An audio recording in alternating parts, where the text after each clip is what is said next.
You want it down a little bit?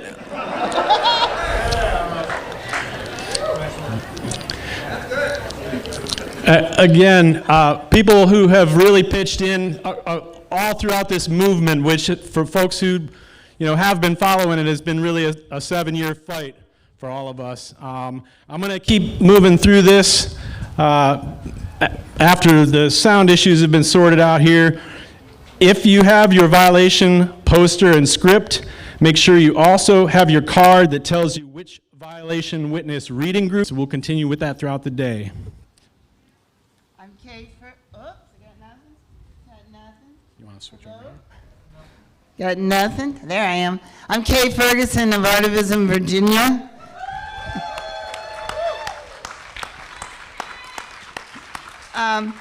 At the top of this slope and to my right is our medical tent.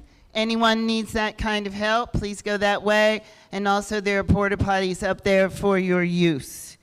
As you come down quietly to give witness to your MVP water violation, while folks will still be speaking or playing, please wear your mask until you get to the mic, just for all our safety. And please remember that your script, as written, is all we have time for today in order to enjoy our music and our keynote speaker, and get out of here before dark. So after you speak your violation, please come down here and light a candle for the waterway that has been harmed.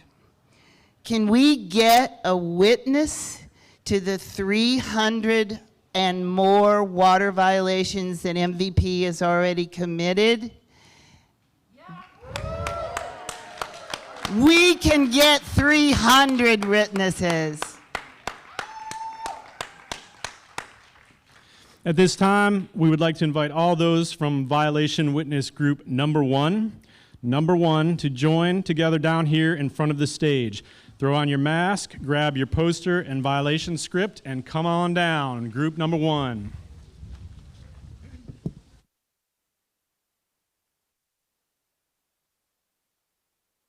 To begin today, we are honored to welcome from North Carolina, Jason Crazy Bear Campos Keck, whose wide connections of heritage, family, and water protection span much of this continent. With a multiracial heritage of Native American, Choctaw, Apache, French, African Creole from Louisiana and European backgrounds, he is also a ceremonial dancer and works together with his wife Crystal as co-directors of 7 Directions of Service. We are honored to know him and proud to introduce him to you, Jason.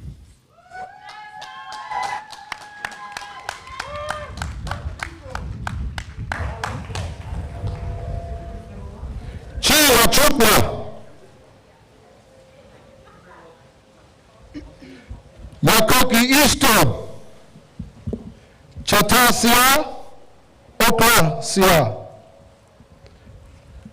Anakma Abenoke. So that's just a traditional introduction in the Chata, Anumpa, Choctaw words. It just says hello. Are you good? It says a big thank you, Isto, Yakoki Isto, a big thank you for coming.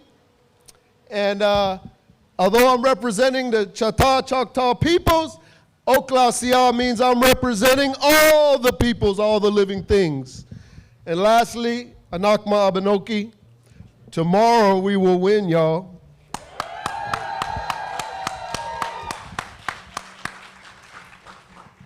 So I want you to listen less to the description of how I do what I've been asked to do and just listen to the 4 parts as it breaks down, because I'm going to be teaching you how to do this in your own place and space and way, in your own individual understanding. So don't pay too much attention. It's not going to be done like me, exact details of how you do it. But these are all things that we would call in the Lakota, my Lakota relative language, Wastea Wakan, a good and sacred way. So the first thing is a good and sacred way is to acknowledge the land that you're standing on. And I don't mean who holds the title now. I'm talking about the ones that have protected for thousands of generations. So we know the longest standing indigenous people on this land right here were the Paumonkey, the Chickahominy, the Mattaponi, and the Upper Mattaponi. But we also know hundreds and hundreds of years of those folk, they were a migratory people before contact. So there are unnamed, forgotten, assimilated, adopted, and surviving descendants of tribes that we don't even know. So we always add that. You can Google what you think the people that are on this land are, but there were thousands and thousands of nations that are no longer spoken. And we have to recognize in 400 or 500 years, the African, the European, the many relatives that are in the soil on that top layer, making up the minerals, the vitamins, the bones, the memories, the dreams of all of our ancestral relatives. And so when you come to a place, you got to remember not only them, but even beyond those two-leggeds, all those four-legged, all those trees, plants, all of those fish, all of those insects. I mean, generations of things have been working sustainably so that we can still walk upon it and walk in a good way. The next thing I've been asked to do is do a prayer. So I'm going to do a very simple and general prayer, understanding that prayer is never simple or general. It's the highest thing we do is a direct connection to our understanding of the creator of the universe, right? So why I say general and simple is I want you to do it from your own belief, your own teaching, your own family, your own culture, and from what you understand in your heart. Whether you've practiced prayer in your lifetime or not, just put your energy in there with us collectively. So I'll do it in the simplest way I'll do it, and we would say, grandfather, grandmother, great spirit creator, we thank you for this brand new day. We thank you for the sacred gift of life. We ask you for all the gratitude, not only for that last win last Friday against that air compressor station,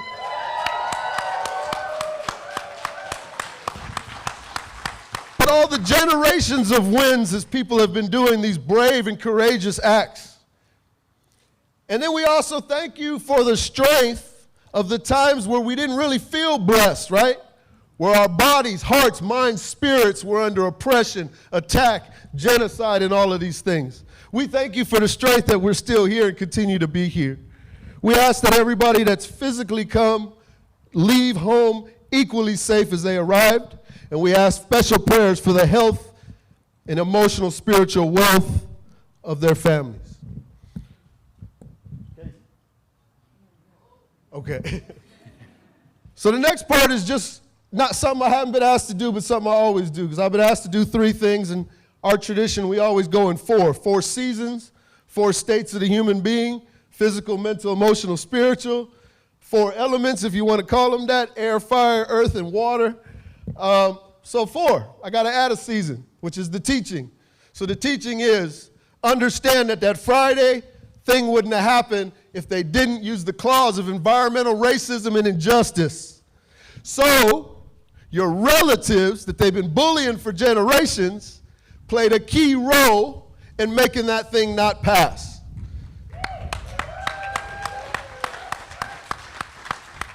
The reason I'm bringing it forth very recently, because it's a long teaching of segregation and division, a long strategy. And I don't even know if the strategy was originally hateful. I think it was just greedy. They looked at this as a labor colonization, not a community. They wanted to colonize the labor and colonize the resource. So everything that they've taught your families, even yourselves growing up, to divide and other each other, that was so that they could go in and poison the land without resistance. Long devised plan. Why am I saying this?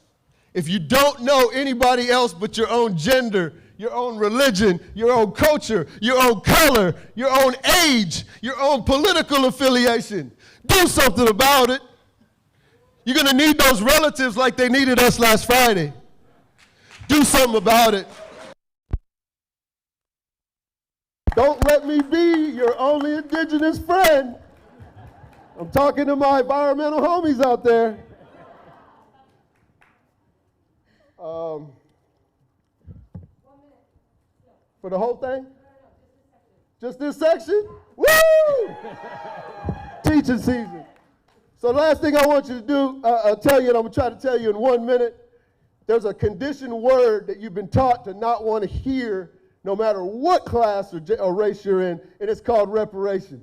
The reason you've been taught not to want to hear that is because they already reparated the ones that they wanted to, which was the plantation owners that let slavery, that lost to slavery. So those plantation owners got their reparation day one. We didn't get our 40 acres. We didn't get our sovereign lands. Reservations, so-called sovereign, are not very sovereign if you visit one. So what I wanted to talk about that is the reason that you don't get to learn about it is because it would help you be stronger in protecting your waters, protecting your lands, protecting your people, protecting your resources. And you know what? Ever since we got lied to, we don't expect reparations in the way that they're always trying to scare you. We don't expect a check.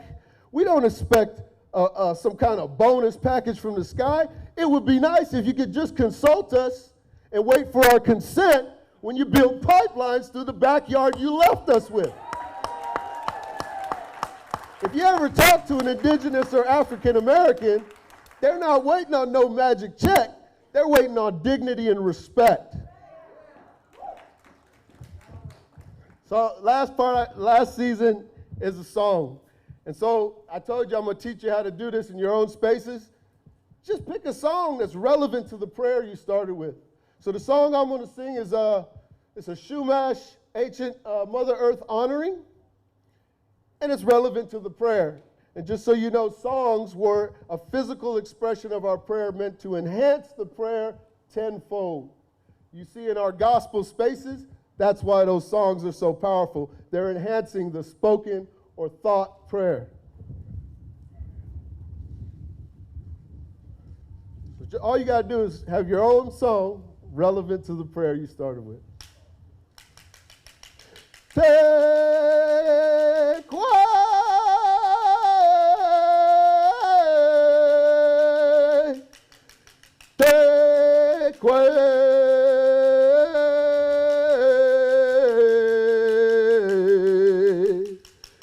Take away, Hana, Hana, Hana away, Hana, Hana, Hana away, take away, take away, take away, Hana, Hana, Hana away, Hana, Hana, Hana away, take away.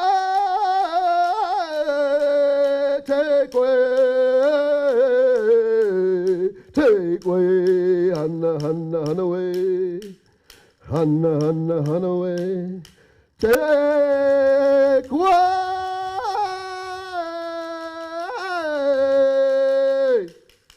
take away.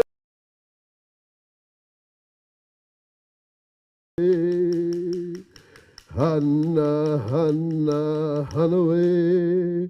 Waja, ho!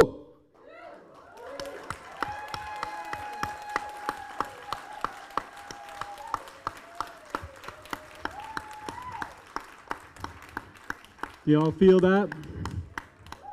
Let that sit with you through the rest of this day, and let that carry you through the rest of what's ahead of us. Thank you so much, Jason.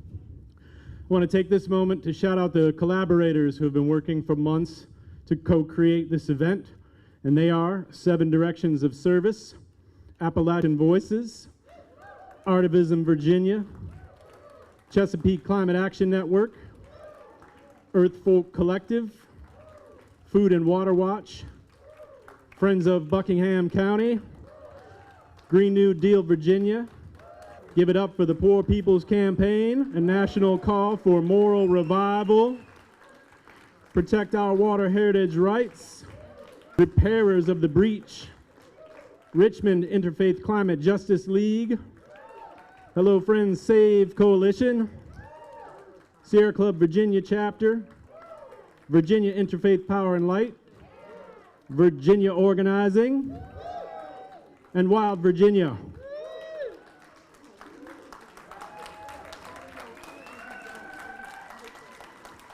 We've had song and prayer. Y'all ready for some more music?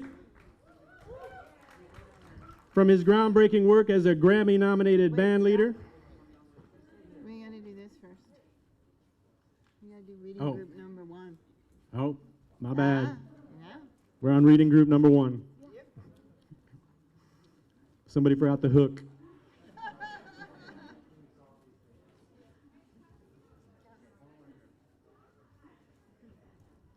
got ahead of myself.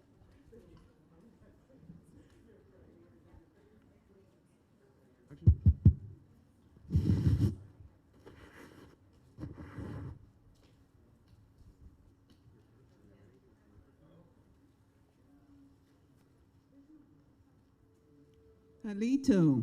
Hello. I'm Laura Little Deer Jeffries of the Seven Direction Services. My violation is number 1. This violation happened on April the 15th, 2019 at the Blackwater River. The violation was contaminated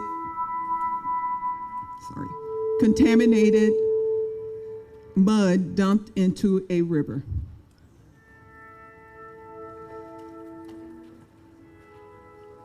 I'm Tammy Belinsky from the headwaters of the Roanoke River in Floyd County. Mine is the 160th water quality violation. It happened on December 29th, 2018, near the Blackwater River, when a tributary was polluted by mud dumped by the MVP in the stream.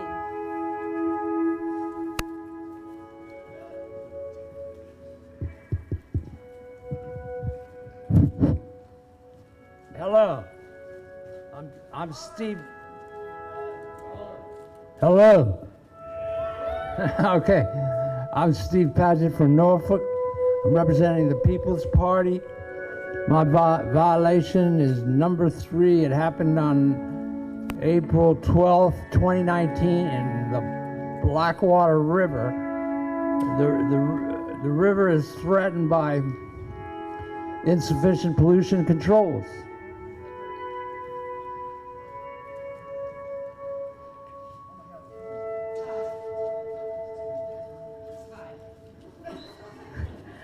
I'm Mary of the Virginia Environmental Justice Collaborative. My violation is number 216. It happened on June 16th, 2018 near Sinking Creek. The creek was threatened by pollution controls that MVP did not install as required.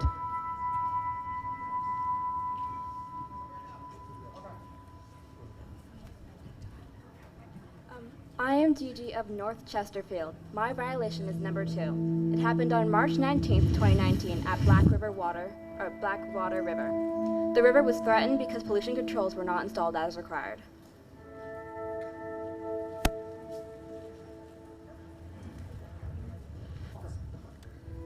I'm Steve Carter Lovejoy from Richmond. I'm a member of the Sierra Club. My violation is number 226. It happened on October 29th, 2019, near Rocky Creek. MVP threatened the creek by dumping sediment off-site. I am Siobhan of the Sierra Club. My violation is number 77. It happened on June 26, 2018 at Flatwoods Branch. The branch was polluted by mud dumped in a stream. I'm Chris Tandy of Loudoun Climate Project. My violation is 498. It happened on July 23rd, 2018 at Sinking Creek. The creek was threatened by pollution controls not installed as required. My name is Amanda Tandy of Chesapeake Climate Action Network. My violation is number 267. It happened on March 7th, 2019 at Parrott Branch. MVP threatened the stream by not installing pollution controls as required.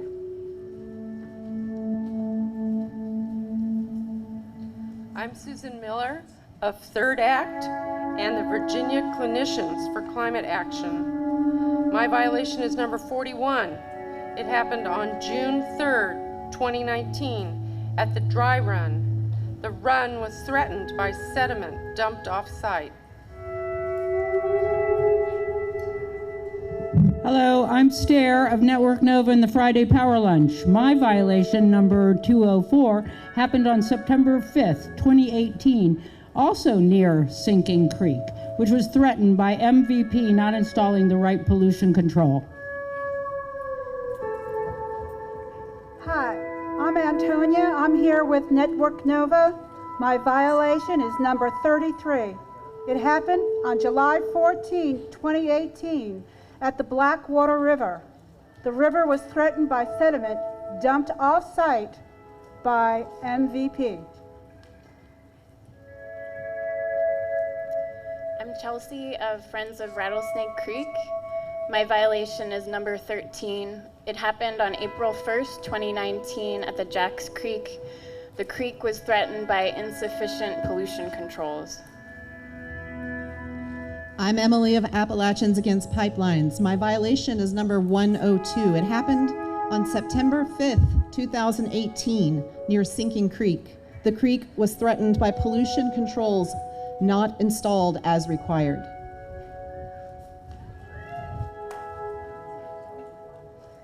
I'm Amy from Salem, Virginia. I'm Jonathan from Roanoke, Virginia. Our violation is number 153. It happened on April 16th, 2019, near Blackwater River. The river was polluted by mud dumped in a stream by MVP.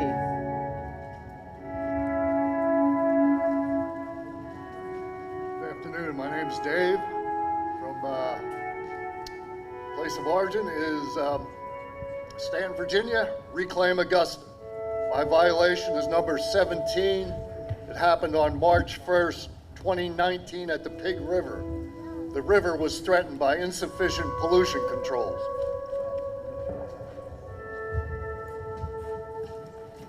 I'm Barry O'Keefe from Richmond, Virginia, and Extinction Rebellion Richmond, and this is Cyrus.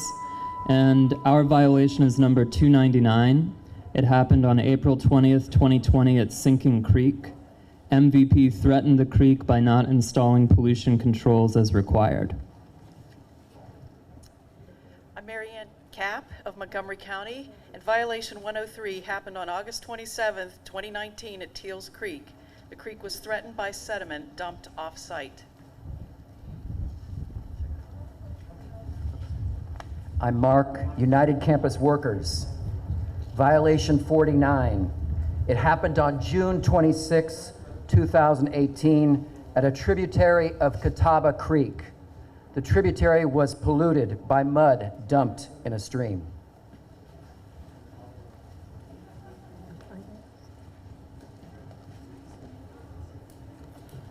I'm Shannon of the Liberation Party of Virginia. My violation is number 232. It happened on September 26, 2018, near Teals Creek. MVP threatened the creek by dumping sediment off-site.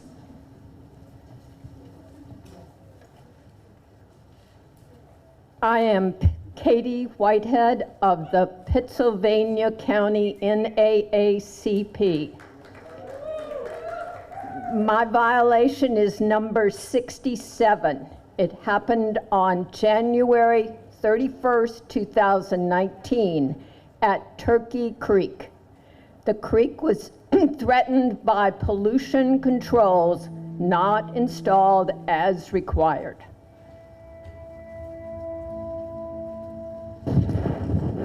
My name is Bob, also from the Pittsylvania County NAACP.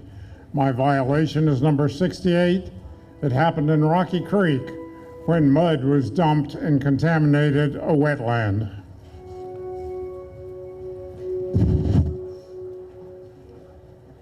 I'm Amy from Appalachians Against Pipelines.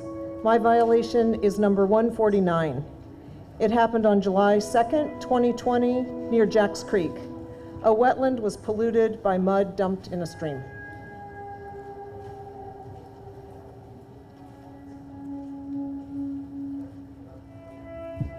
Hello, my name is Bob Fasik. I'm from Springfield, Virginia.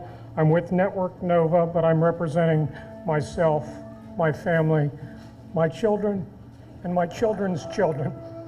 My violation is number 32. It happened on March 19th, 2019 at the Blackwater River. The river was threatened by pollution controls not installed as required.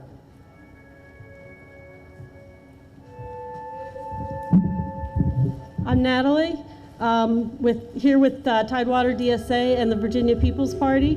My violation is number 44. It happened on September 5th, 2018 at Sinking Creek. The creek was threatened by pollution controls not installed as required.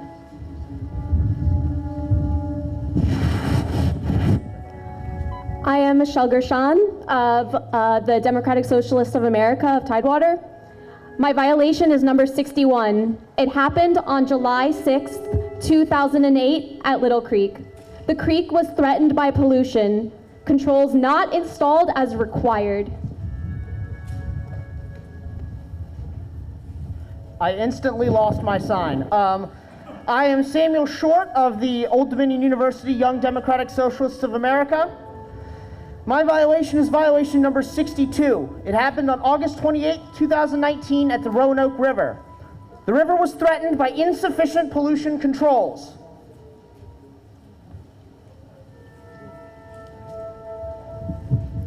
Hello, my name is Amory Fisher, and I am with the Fall of the James Sierra Club. My violation is number 274. It happened on August 22nd, 2019 at Teals Creek, south of Roanoke. MVP threatened the creek by not having sufficient pollution controls in place. Freeman of Veterans Service Corps in Eagle Butte, South Dakota. My violation is 252. It happened on 26 June 2018 at the North Fork of the Roanoke River. MVP threatened our river by not installing pollution controls as required.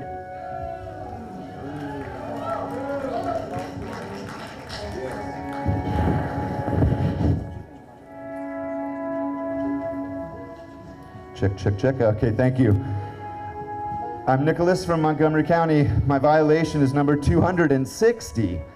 Happened on June 19, 2019 at Parrott Branch.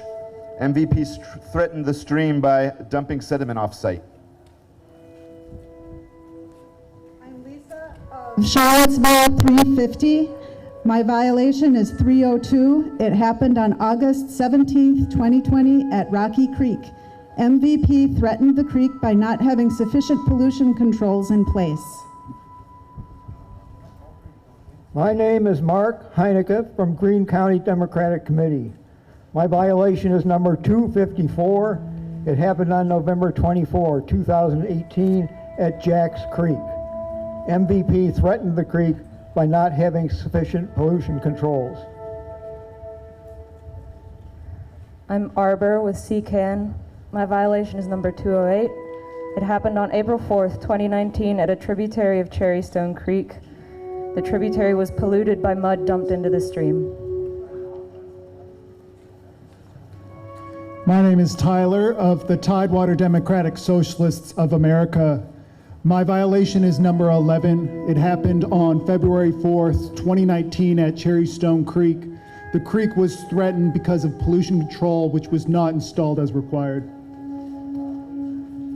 My name is Diana in Shenandoah County, Virginia. My violation is number 59. It happened December 15, 2018 at Harpin Creek. Creek was threatened by pollution controls not installed as required.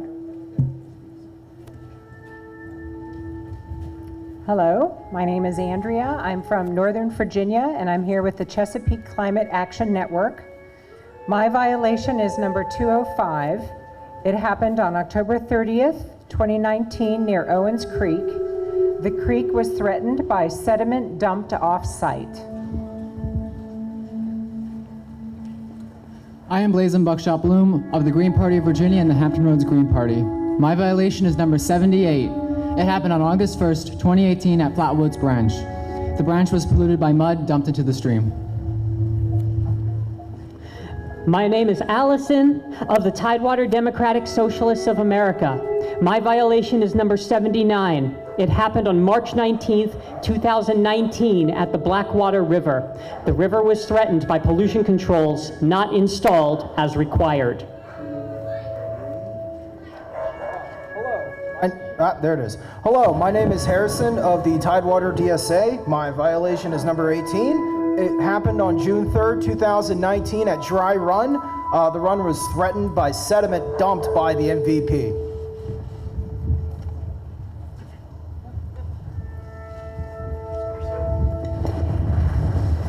Hi, I'm Mary Beth of Preserve Bent Mountain in Bent Mountain, Virginia. My violation is number 157. It happened on June 28th, 2019 at Harpin Creek. The creek was threatened by sediment dumped off-site by the most vile polluters.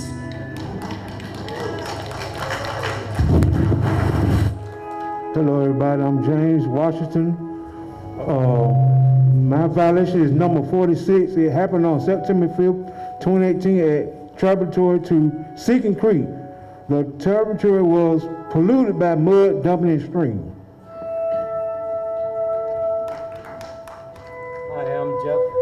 I am Jeff from the People's Party of Virginia and Tidewater DSA. My violation is number 200. It happened on July 9th, 2019 at Little Creek. The creek was polluted by mud dumped in a stream.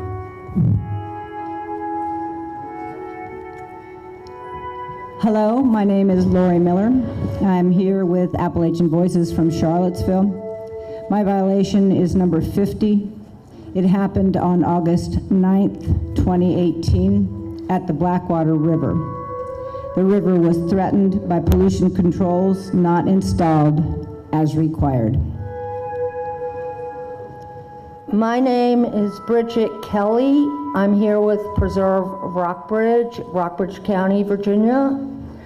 My violation is number 159. It happened on December 6, 2019 at Doe Creek. The creek was threatened by insufficient pollution controls. Hi, I'm Red Terry from Preserve Bent Mountain. Hold on. My violation is 158. It happened on July 11th, 2019 at Magadee Creek. The creek was threatened by sediment dumped off-site. I am Brett, earthlingabcs.net. My violation is number 74. It happened on November 19th, 2018 at Turkey Creek. The creek was polluted by mud dumped in a stream. I'm Anna from Henrico County. My violation is number 73. It happened on August 19th, 2019 at Blackwater River. The river was threatened by sediment dumped off-site. I'm Julia from Henrico. My violation is number 72. It happened on June 30th, 2021 at Flatwoods Branch. The branch was threatened by pollution controls not installed as required. Hello, Patricia, representing Artivism Virginia and Friends of Nelson. Violation number 19 occurred on October 24th, 2018. The Green Creek in Southside was threatened by pollution controls not installed as required.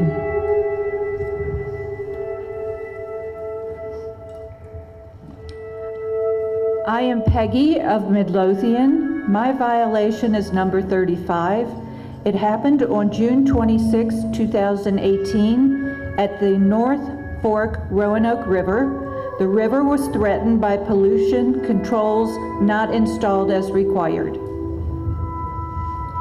Hi, I'm Mike of the James River Watershed. My violation is number 36. On August 1st, 2019 at the tributary of the Indian River, the tributary was polluted by mud dumped in a stream. Hi, I'm Dan with C5 in Charles City County, Virginia. My violation is number 47. It happened on May 1, 2019 at Patriot Branch.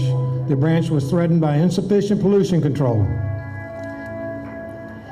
My name is Wanda with C5 in Charles City County, Virginia. My violation is number 48. It happened on January the 22nd, 2019 in Franklin County. The deadline for eliminating water quality threats was violated 38 times. Hi, I am Alexander Zerker of Nelson County and Shannon Farm Intentional Community. My violation is number 256. It happened on April 27th of 2019 at Harpin Creek. MVP polluted the creek by dumping mud directly into it. My name is Barb with the C5 Save Coalition and RVA Interfaith Climate Justice. My violation is number 273. It happened on January 11th, 2019 at Little Cherry Stone Creek. MVP threatened the creek by not installing pollution controls as required. I am Christiana of Richmond. My violation is number 272. It happened on October 29th, 2019 at Rocky Creek. MVP threatened the creek by dumping sediment off-site. I'm Dana of Charles City, Virginia, and C5. My violation is number 58. It happened on June 13th, 2018 at the Flatwoods branch. The branch was threatened by pollution controls not installed as required. I am Margaret of Richmond, Virginia. My violation is number 26. It happened on July 10th, 2019 at the Blackwater River. The river was threatened by sediment dumped off-site. I'm Patricia. I'm with WRIR Richmond Independent Radio. My violation is number 227. It happened on August 20th, 2019 near the Roanoke River. MVP threatened the river by not installing pollution controls as required. I am Suzanne of Richmond, Virginia, and Friends of Buckingham and Virginia Clinicians for Climate Action. My violation is 201. It happened on April 24th, 2019 at polluted Mill Creek. The creek was polluted by mud dumped into the stream. I'm Gwyneth Homer of Montgomery County. My violation is number 110. It happened on August 20th, 2018 at Mill Creek. Pollution controls were not installed as required.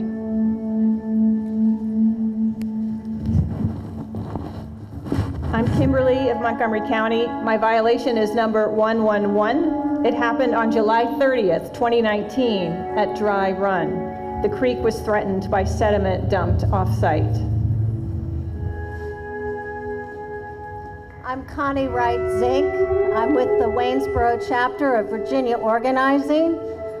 My violation is number 22. It happened on August 16th, 2019 in Franklin County.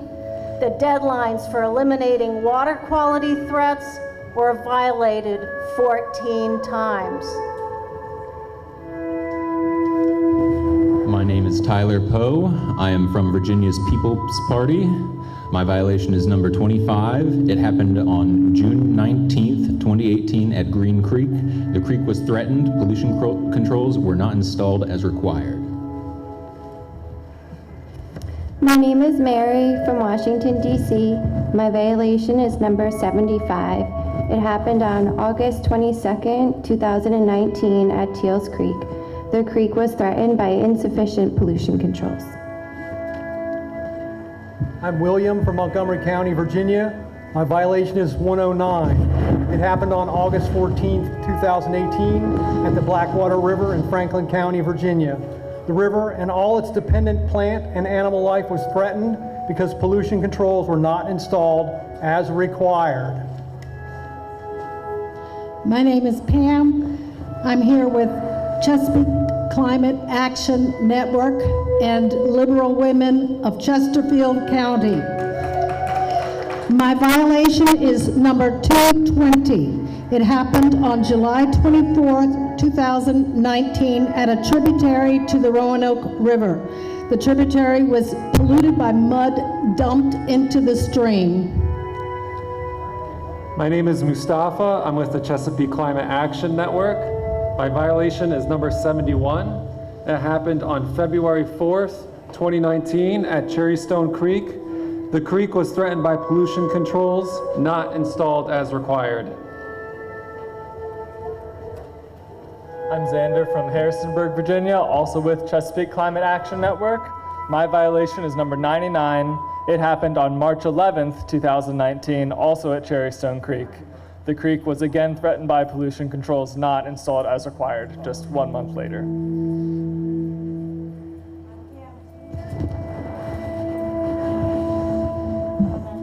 Is it on? Oh, I'm Pam Tinker from Fairfax County. I'm with Virginia Clinicians for Climate Action, CCAN, and Mother Nurture Company.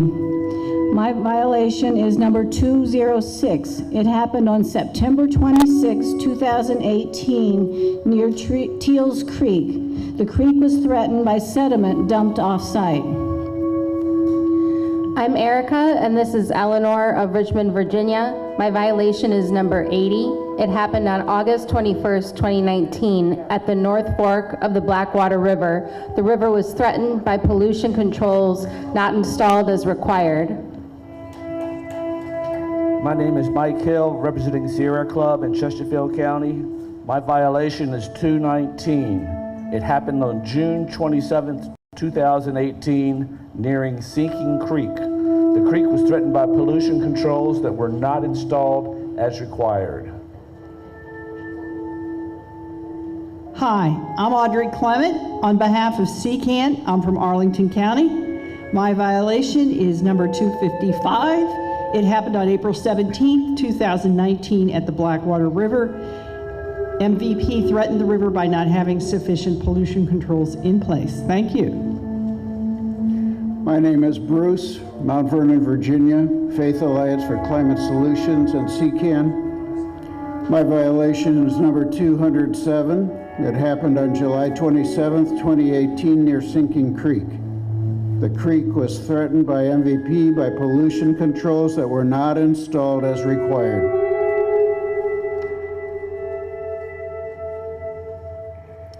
My name is Nathaniel of Virginia League of Conservation Voters. My violation is number 284. It happened on June 19th, 2018 at Sinking Creek. MVP threatened the creek by not installing pollution controls as required. Thank you, witnesses, water protectors. I don't think I was fully prepared for what that was going to sound like. Really means a lot to me. I live on Sinking Creek, and just to hear where everybody traveled from today, to read those moments into the record. So thank you very much for that.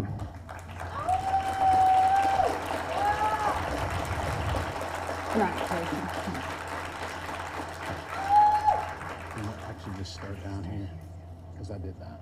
Okay. I feel like we can use some music now to lift us back up from his groundbreaking work as a Grammy-nominated band leader for Che Apalache, Latin-infused bluegrass, to his newly released album, Borrowed Time. Joe Troop insists that music with a good cause is way more fun. Please welcome the globe-trotting social justice songster and true activist, Mr. Joe Troop. Thanks.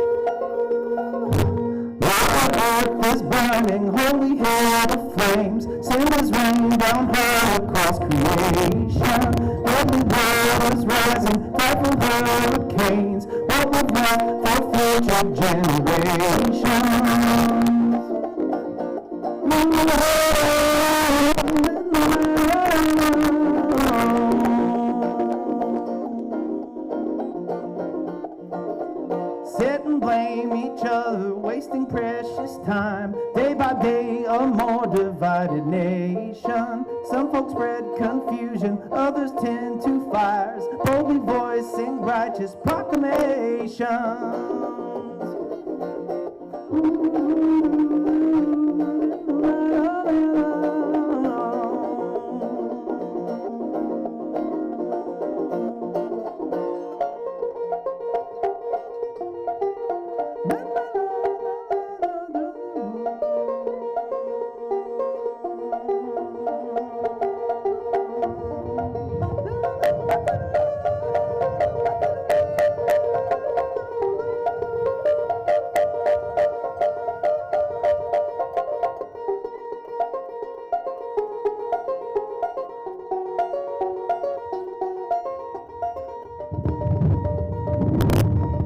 Love and rage make progress when they are combined, waking stubborn minds with revelations. Call your friends and neighbors, what is right is right. Let us not give in to earth's damnation.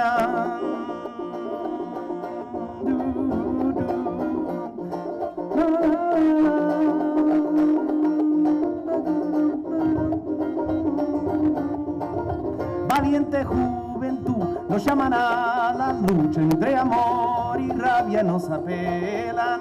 Generación de fuerza, manteniendo abiertas las puertas de la extinción, rebelión.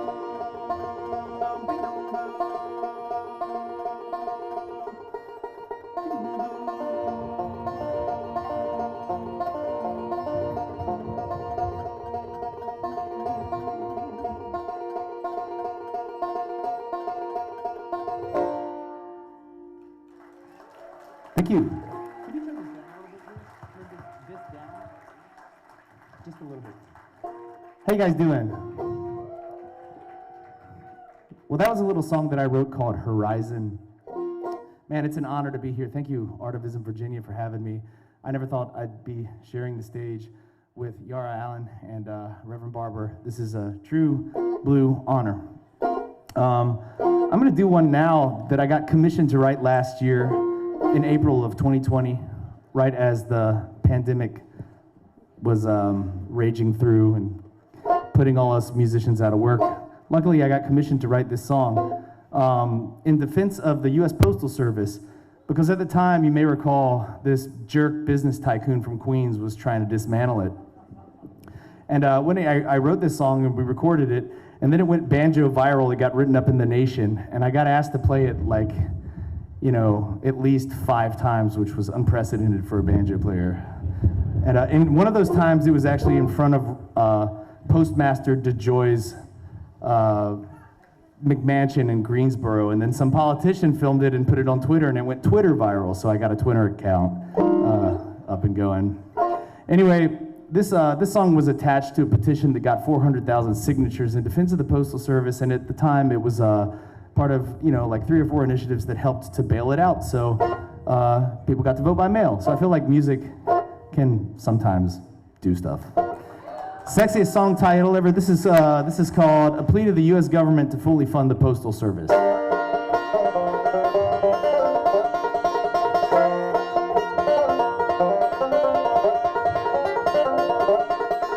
I'm waiting by the mailbox. They say a check is coming soon. $1,200 to ease the pain and pay a bill or 2. But no more aid will come my way unless I take a stand. Lord, the U.S. Postal Service direly needs a helping hand.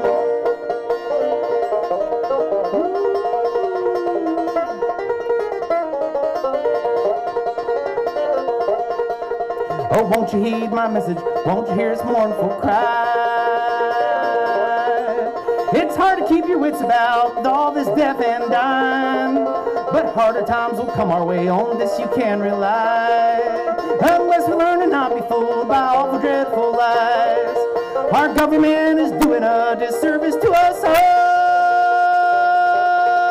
To not deliver us the mail should be against the law.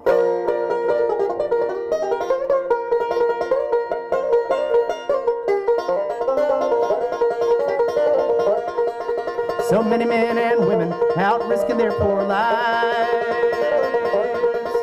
delivering goods to our front doors despite these troubled times. They make the rounds to bring us mail, they work come rain or shine, and now it seems the government is leaving them behind.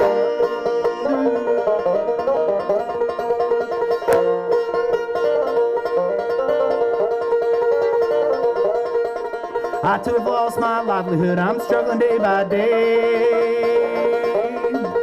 Oh, Uncle Sam won't bail me out while corporate crooks are saved. In times like these, it's fair to say we'll need new ways to vote. But if the Postal Service dies, my friends, it's all she wrote. They're well aware of what's to come, but choose to do us wrong. If the U.S. Postal Service dies, our right to vote is gone. It's time for us to make demands, for it is too late. So fully fund the U.S. Postal Service, for God's sake.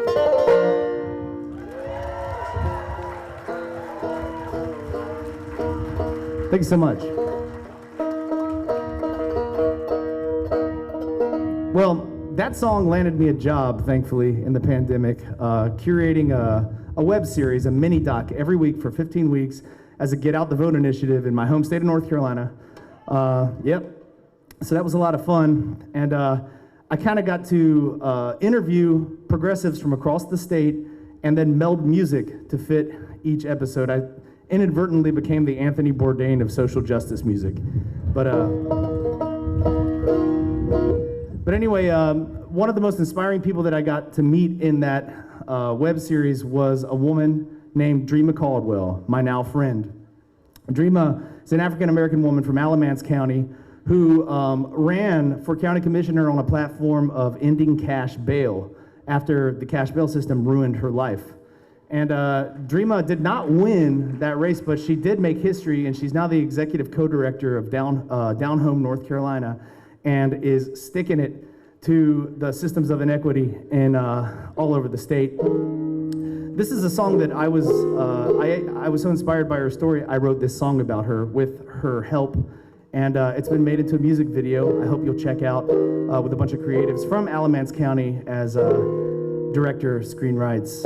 Very cool. This is called The Rise of Dreama Caldwell. And if you're so inspired, you might sing the last two choruses. They say, "Fight on, Dreama, through the years, sent to lead and help us heal." Here's The Rise of Dreama Caldwell.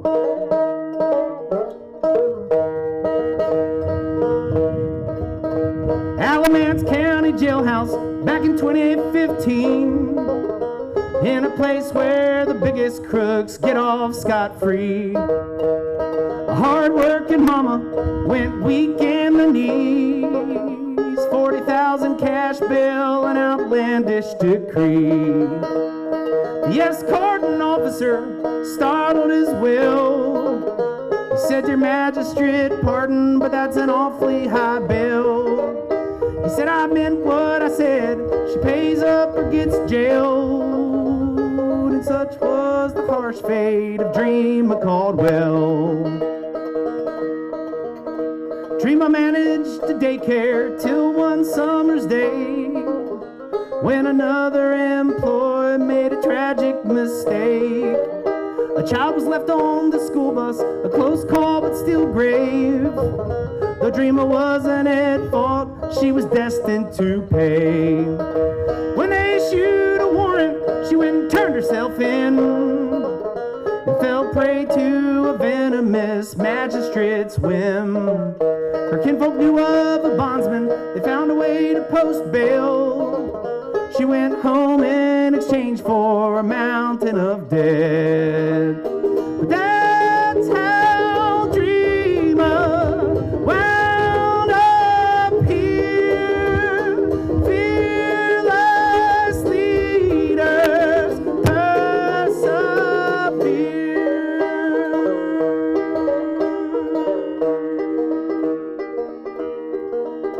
Sheriff Johnson wants Mayberry, thinks Andy Griffith is real. Another twisted old man with cold-hearted ideals. His prison's raking in millions, stealing bonds from the poor. He takes great pleasure exacting what they cannot afford. Dreamer was counseled to take a plea deal, which meant 3 woeful nights locked in concrete and steel, where she stared a sick system point blank in the eye, and vowed come hell or high water, one day she'd watch it die. And that's how Dreamer wound up here. Fearless leaders persevere. Fight on, Dreamer, through the years. Sent to lead and help us heal.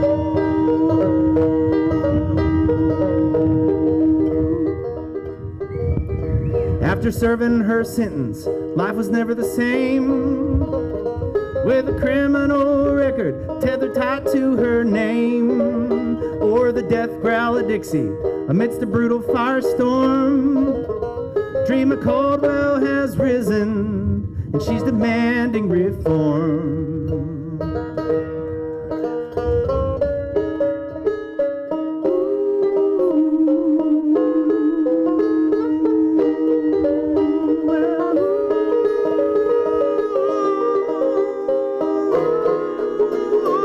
Y'all sing with me if you can. Fight on, Dreamer, through the years.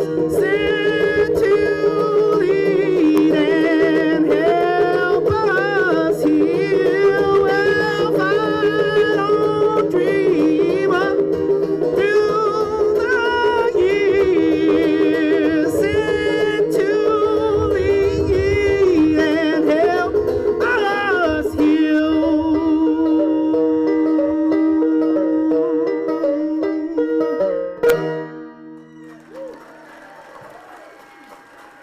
Thank you so much. Thank you to all you wonderful people sticking it out for what's right. There's a right side of history and a wrong side of history, and a lot of y'all are on the right side of history, so thank you, thank you. Protect those waters. We're in it too in the struggle in North Carolina. And I'd like to close with sort of an optimistic song about, hopefully, Reverend Barber, yeah. Is that it? Oh, okay. Yeah. Well, without further ado, Mr. Reverend Barber.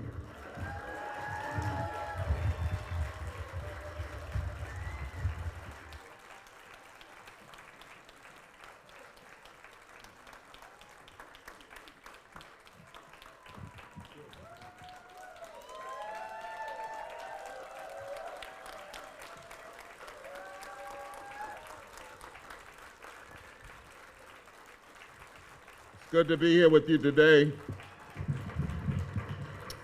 I want us to take a moment of silence for all of our brothers and sisters that are suffering this morning because of the tornadoes. And I want us to be mindful because the line of storms is coming this way. And we watching the top of the trees and the wind. But if we could take a moment of silence. You know, I'm not feeling that well myself today. I've been through some serious bereavements in the last, but I can't even imagine how the people feel this morning. To lose 100 people in one gust of wind, or 20 people in one gust of wind. So let us remember them.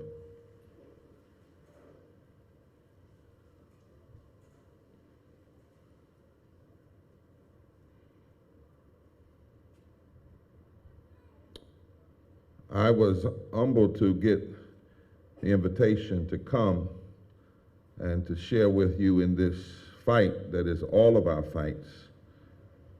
We had to fight against one pipeline. They should have learned by now Virginians aren't having this stuff. West Virginians aren't having it. North Carolinians aren't having it. They must not know who we are, but they'll learn. I was thinking this morning, and Yara Allen is here, and I want to ask her to come. She's going to come in just a moment. I want to bring you greetings on behalf of the Poor People's Campaign, a national call for moral revival. We're mobilizing Monday in Washington, D.C. for a mass Moral Monday. Get it done in 21. But we're also letting them know that if they don't get it done in 21, they don't seem to understand that our fights don't follow the calendar. That just because they don't do right in December doesn't mean we're going to quit in December. And so already we are now mobilizing for June 18, 2022, and I hope every one of you and thousands more will join us for the mass Poor People's Low-Wage Workers Assembly and Moral March on Washington, because it's time for a national reset on morality in this nation. And it's not going to be a day, it's not on an anniversary, it's a declaration that somebody's been hurting our brothers and sisters, and it's gone on far too long, and we won't be silent anymore. You know, these extremists that call themselves conservatives often love to read our so-called founding documents. So I thought I'd take one back this morning, because they always hijacking it. And they like to hijack the flag and hijack the Constitution and hijack other founding documents and then use it in the service of injustice. But there's one, the Declaration of Independence, that says, all experience hath shown that mankind, now it's not my language, I would have said humankind, that mankind are disposed to suffer, while evils are sufferable, than to right themselves by abolishing the forms to which they are accustomed. But when a long train of abuses and usurpations, pursuing invariably the same object, evinces a design to reduce them under absolute despotism, it is the right of the people, in fact, it is the duty of the people, to throw off such abuses, to throw off such government, and provide new guards for their future security. It is the duty of the people. When we have faced a long train of abuses, continuing abuses that undermine our security and our health, it is the duty to throw it off and alter the direction of history and the direction of public policy. It's our duty. Don't take your mask off, but COVID safe. Look at somebody and say, it's our duty to throw it off when people keep abusing us. And I've been thinking about that a lot these days. Some of this stuff that's happening is not left, it's not right, it's not conservative, it's not liberal, it's damn abusive. It's just straight up abuse to poor communities and low wealth communities and people that they think are not going to fight back. And so this pipeline issue, this new one, is another form of governmental and corporate abuse. It's been in the makings a long time. Whatever they do, they've been planning it for years. It represents them here that came a strong train of abuses. And it is your right, it is your duty to throw it off and alter the course of history and the continuation of this kind of bad public policy. Now, to throw it off, we first have to understand this is must be a simultaneous fight, and it must be a diverse fight. I want you to look around and ask the question, who's not here? Can I be really real? See, if white folks are the only one here, we ain't ready to fight yet. If black folk are the only ones here, we're not ready to fight yet. If Latino folk are the only ones here, we're not ready to fight yet. The document actually says the people have a right and a duty to throw off abuse. But in order to throw off abuse, we have to understand that abusers are connected. You see, some people say, I'm going to fight in an environmental fight. My first question to them is, well, are you in the voter suppression fight?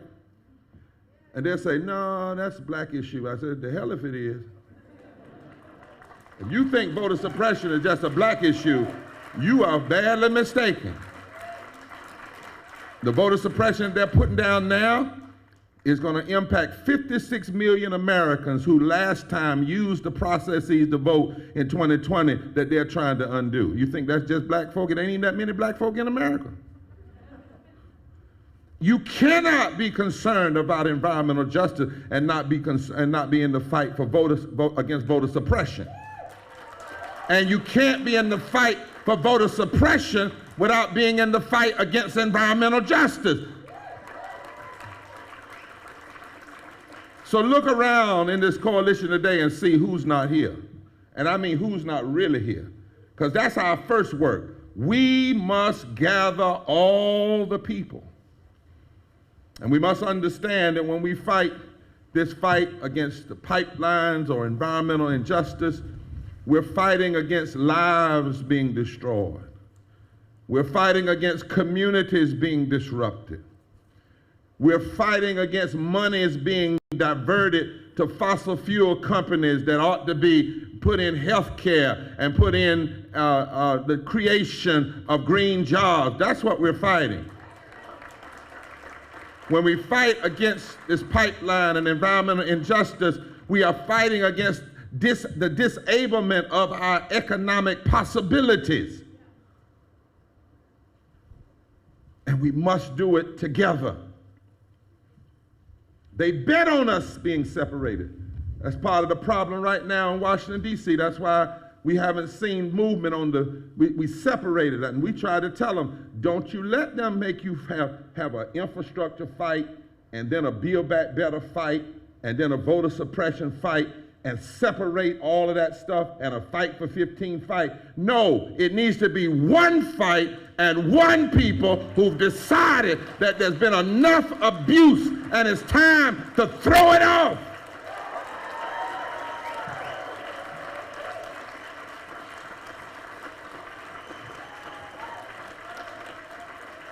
I had somebody tell me one day, and I'm almost through.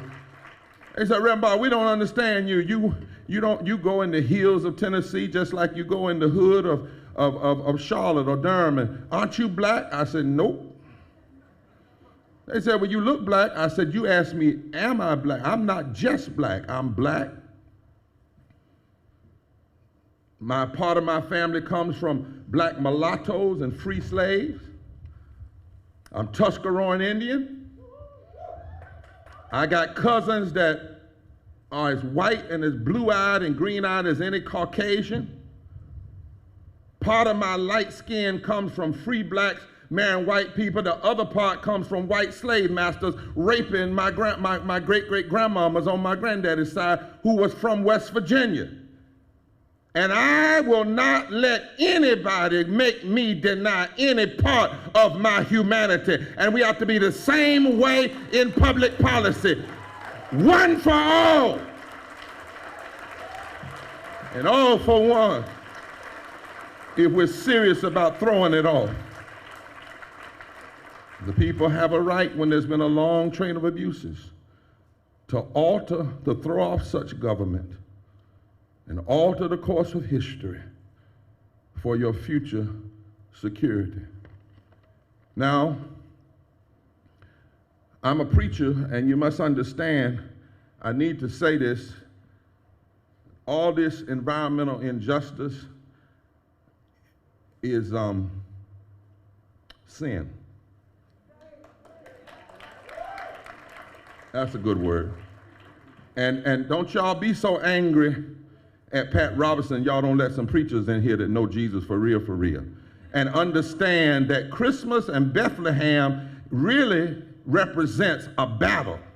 You know the Christmas season is not just about cute light, it's about the decision of the divine to do battle with injustice and Caesar. We are supposed as moral agents to have dominion over the earth, but that doesn't mean destroy it. The Hebrew word for dominion means love, care for, respect, save, make better. It never meant destruction. It never meant destruction. And so this is sin. And we've got to call out sin. The sin that in Virginia, an unnecessary sin, abusive sin. In Virginia, before you even deal with the pipeline, you got 43% of Virginians are poor and low wealth. That's unnecessary sin in the wealthiest nation in the world ever in history.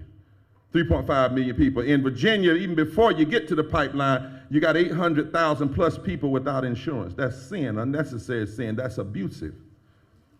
You got 20% of the census tracts in Virginia, even before the pipeline, that are unable to afford water. That's unnecessary abuse and violence and sin. In Virginia, even before this, we produced 25 tons of nitrooxide. 25 tons of that stuff, even before a discussion about a pipeline. It is unnecessary and abusive sin, and I love that, policy violence. But then there's something else, and I hurt too much now, and I'm too old to play. If you're gonna be in this fight, you can move this chair. If you're gonna be in this fight, you might have to call out some organizations that you think are with you, but they're taking money on the backside.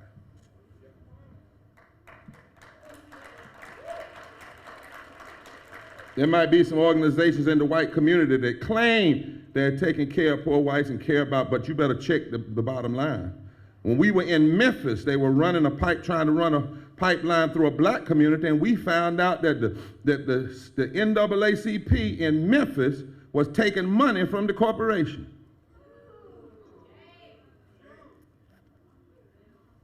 And other organizations had taken money. And then when we called it out, because see, the people have a right to alter. See, it's not just the government and the politicians. Somebody benefits from the pipeline. Somebody making money somewhere. And you have to understand that not only must you look outside, you better look at the Judases inside as well. Because 30 pieces of silver will make some people sell out their mama. But the people have a right to throw off. And so finally, as we come to this day, this pipeline, they're trying to run it. And I've done this research. Thank you for what you sent. The poor and low wealth communities, white communities. And then they want to put that compressor right through a black community. Do I have my facts right? And they want to run it West Virginia, North Carolina. That's right, not here. Now, how do you throw off the abuse? Well, as I close, in order to throw off abuse, you got to understand there are things that have been done in the past that have to be done in the present and anymore. If you're going to throw off the abuse, if you're going to throw off such government, if you're going to create future security, there must be agitation. There must be mobilization. There must be litigation. There must be legislation. There must be moral articulation. There must be love in action. Why are we doing this? Because we love people. We love this earth. We love God. We love one another. We are not the haters. We are the love. But justice is what love looks like in public.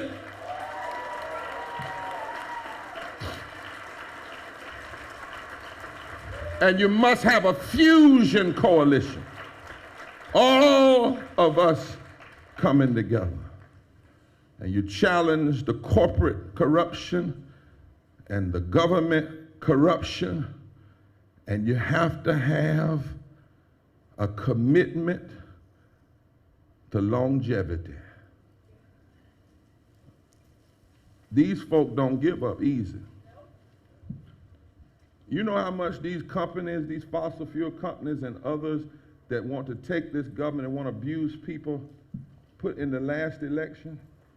$14 billion. You got to have more tenacity than they have money. You got to have more commitment than they have money. So as you all continue today, and Yara, you can come up and just, oh, it's a little spider here. How you doing, buddy? There you go. I ain't gonna kill him. He just trying to be somebody. Amen. I want you to understand that today, if I'm not mistaken, is December the 11th. Is that right? But what you may not know as you sit out here is this is the anniversary, the 66th anniversary of the 6th day of the Montgomery bus boycott. The Montgomery bus boycott started on December 5th, 1955, last Sunday, 66 years ago. This Sunday the 12th is 6 days old, 66 years ago. 6 days old, and they didn't know 66 years ago and 6 days old that they had 375 more days to fight. But what they did know is that we didn't start this boycott to lose. We started it to throw off this abuse. We started it to throw off and to alter the government despotism that is hurting our people. And I want to know as I go to my seat, are you all committed to the long haul? Because I can't tell you how long they're going to fight against you. I can't tell you how much money they're going to spend against you. But I can tell you from history, if you hang in there, justice gets beat up, but justice always rises from the bottom. Is there anybody out there that's determined to stay as long as it takes to alter the direction of this pipeline? Is there anybody out there that says if we got to start this Christmas and still be fighting next Christmas, we're going to stay until a change comes? They fought for 381 days, and they didn't have Twitter. They didn't have cell phones.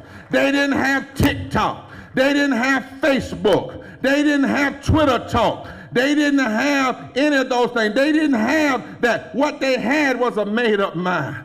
And somebody in this audience ought to say, there's no way folk 66 years ago that had less than we have are going to fight harder than we fight when we have more than they ever had. Fight until you throw off this abuse. Fight until you stop this pipeline. Fight until you change the direction of this nation. Fight every day you can. And if you fight long enough, God will come beside you. Y'all don't understand. I wasn't going to say it like this, y'all, but I done messed around and felt the Holy Ghost. You see, what they don't tell us is that Rosa Parks and Martin Luther King didn't win. They fought for 381 days. They did not win. In fact, they were about to be arrested and put in jail. They protested and stayed off the bus 381 days, but they didn't win. But they stayed long enough for a case to work itself through the Supreme Court. And then the Supreme Court ruled that segregation on public accommodation was unconstitutional. They stayed there until something happened. And when the court case came down, they were sitting in court about to be found guilty by a Southern judge. And an old deacon that couldn't hardly talk, he wasn't that illiterate, but he knew right from wrong. He stood up in the courtroom and said, "Good God from Zion, the Lord has done spoke from the Supreme Court." Well, I ain't counting on this Supreme Court, but I know the God I serve got a way.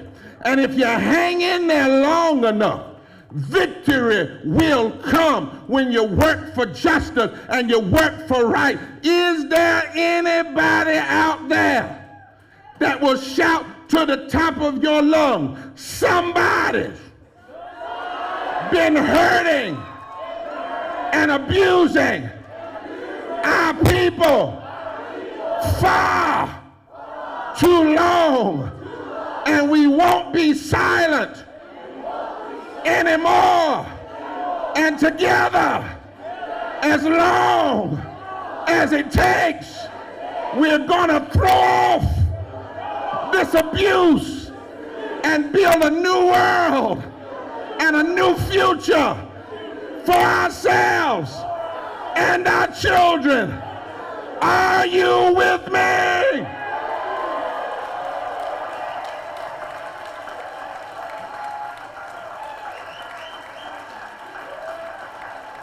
Please offer a warm Virginia welcome to Director of Theomusicology and Cultural Arts for Repairers of the Breach and Co-Director of Theomusicology and Movement Arts for the Poor People's Campaign, a national call for moral revival, Yara Allen, a woman whose heart is as big and beautiful as her voice. Give it up for Yara Allen.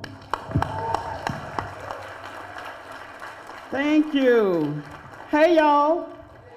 So you just had choir rehearsal, right? That's what that was. And my job is not to come here and sing to you. I'm not a performer, but I love directing a choir. And Reverend Barbara just warmed you up. And those are the words of the song that we're about to sing. But here's what I'm going to ask you to do, because there's something about that energy. You know how you felt when you just stood up?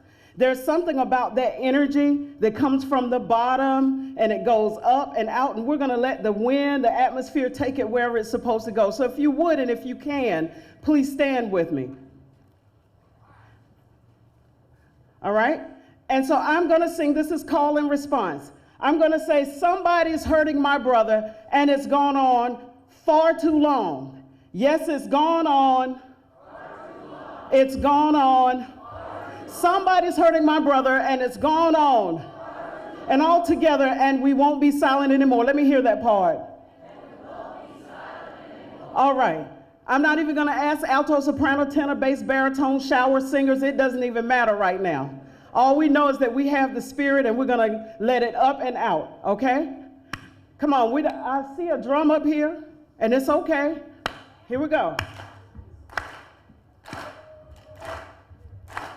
Somebody's hurting my brother, and it's gone on far too long. Yes, it's gone on far too long. I tell you, it's gone on far too long. Oh, somebody's hurting my brother, and it's gone on all together. And we won't be silent anymore. You got that? Did you hear? Somebody's hurting my sister, and it's gone on. Yes, it's gone on. I tell you, it's gone on. Yes, somebody's hurting my sister, and it's gone on. And we won't be silent anymore.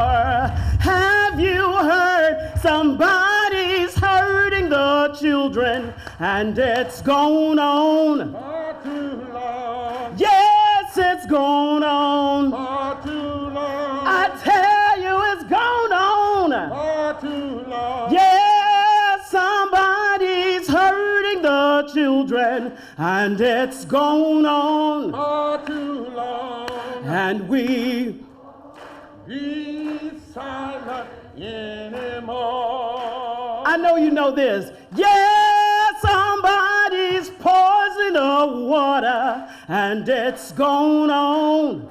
Too long. Yes, it's gone on. Far too long. I tell you, it's gone on. Oh, somebody's poisoning the water, and it's gone on. And we won't be silent anymore. Yeah, if you've been just a little too quiet, you know it's gone on. Far too long. Yes, it's gone on. I tell you, it's gone on. Yeah, if you've been just a little too quiet, you know it's gone on. And we... Let's say that part again, and we won't be silent. Won't be silent anymore. Keep it going. And we won't be silent anymore. Come on and keep it going. And we won't be silent anymore. Do you really mean that? Do you really mean it? And we won't be silent anymore. Now on this part, I just want you to raise a fist in the air. And we won't be silent anymore. Last time, let's let it ring out. And we won't be silent anymore. Best choir ever. There you go.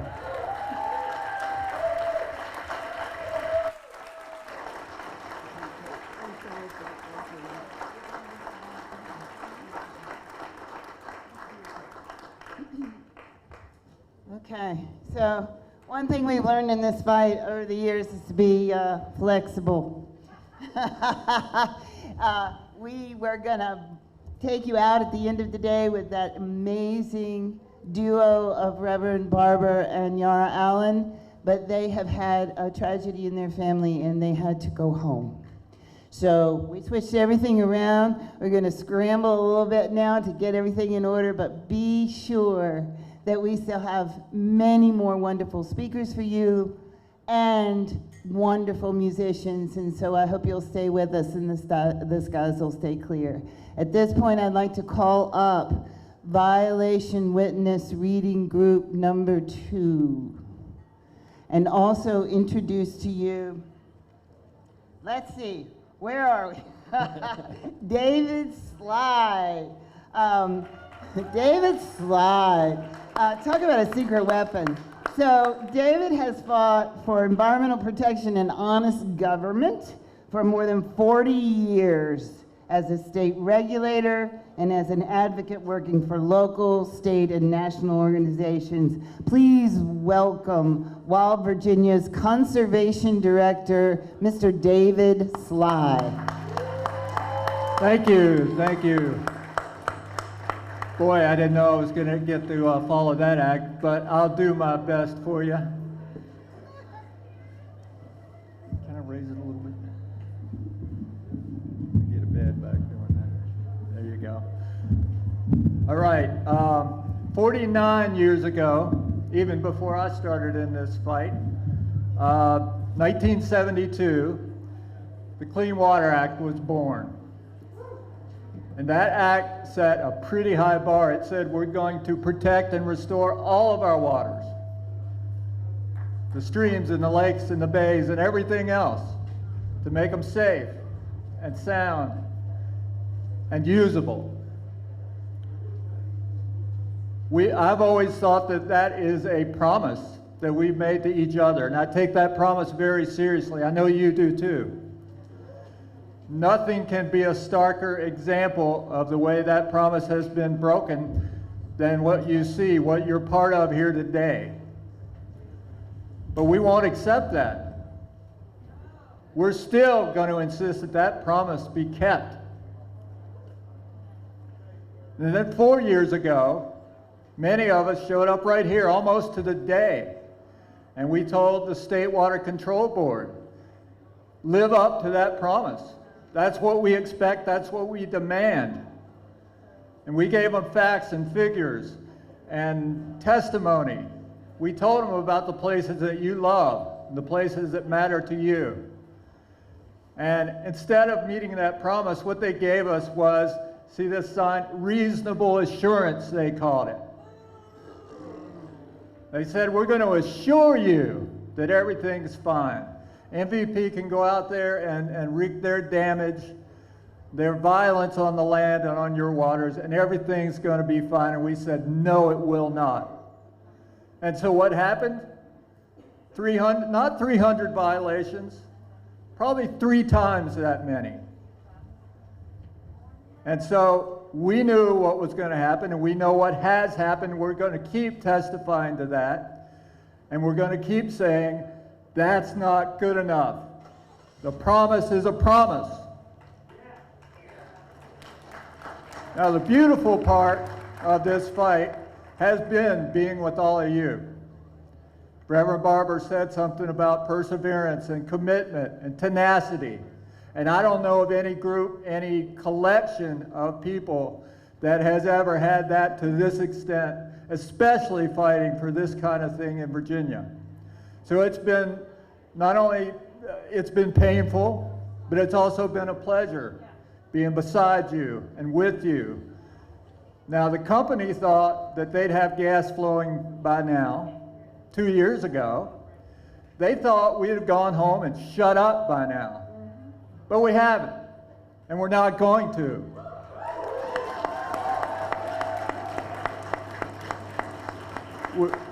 We're not going to this week. We're not going to next Tuesday when the Water Control Board meets. We're not going to stop next year or the year after that. We're going to be here as long as it takes.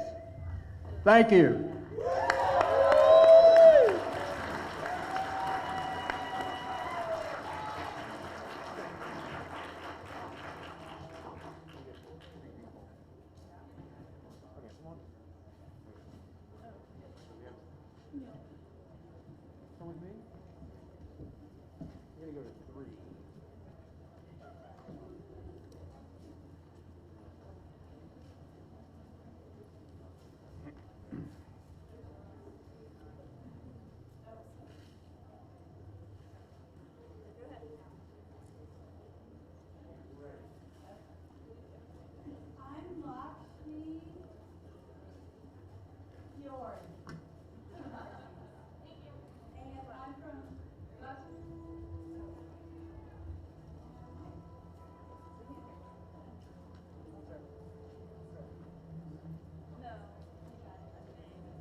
Hi, I'm Lakshmi Fjord of Buckingham County and Charlottesville.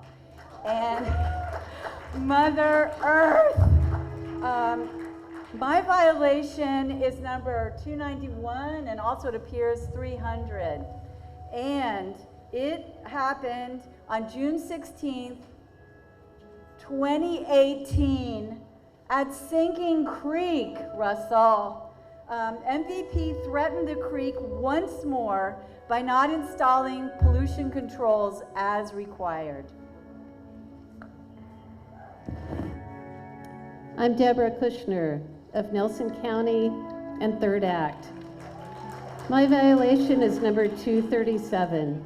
It happened on June 12, 2019 at Blackwater River. MVP polluted the river by dumping mud directly into it. I'm Eleanor from Nelson County. My violation is number 21. It happened on August 28, 2019 at the Roanoke River. The river was threatened by insufficient pollution controls.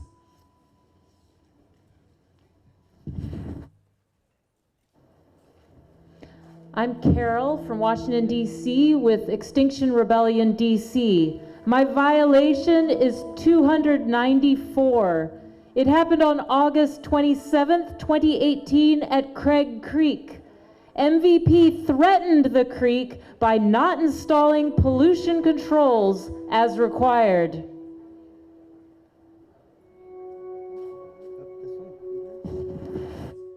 I'm Mike from Nelson County. My violation is number 27. It happened on April 9th, 2019 at the Foul Ground Creek. MVP threatened the creek by dumping sediment off-site.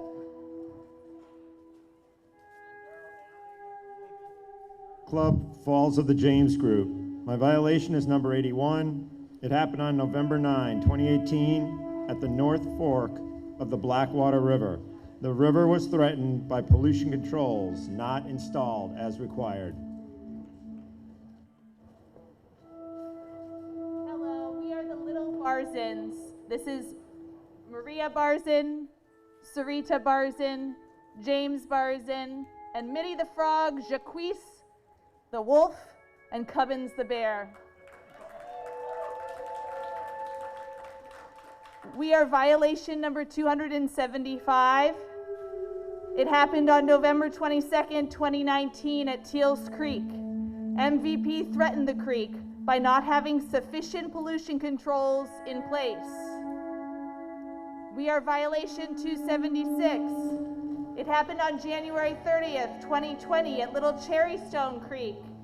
MVP threatened the stream by not installing pollution controls as required. And we are violation 277. It happened on March 14th, 2019 at Turkey Creek. MVP threatened the creek by dumping sediment off-site.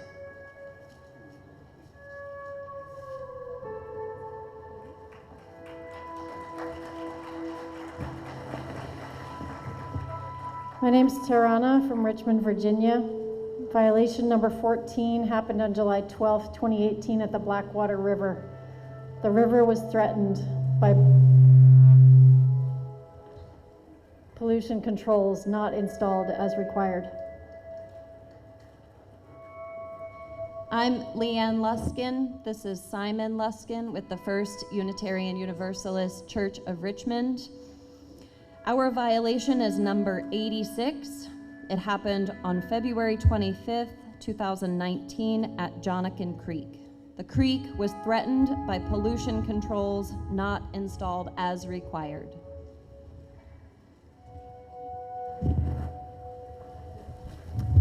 I'm Bill Muth, Friends of Rattlesnake Creek and 3rd Act, Virginia.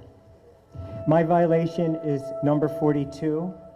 It happened on February 27th, 2019 at Magady Creek. The creek was threatened when the MVP dumped sediment off-site.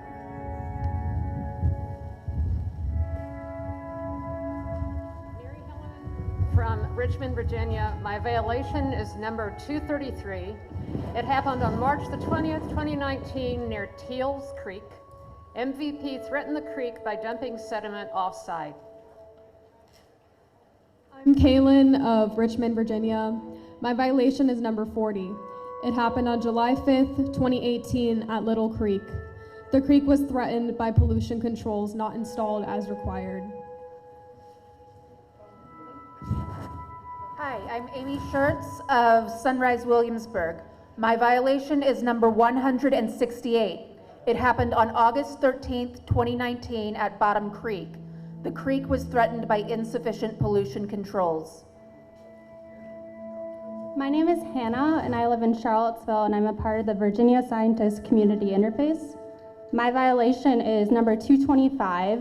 It happened on August 1st, 2018, near the North Fork of Blackwater River. The river was threatened by MVP who dumped sediment off-site. Of Virginia Beach, Virginia. My violation is number 5. It happened on May 4th, 2020 at Foul Ground Creek.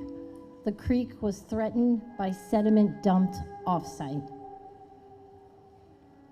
Hi, my name is Ray. I'm from Virginia Beach, Virginia.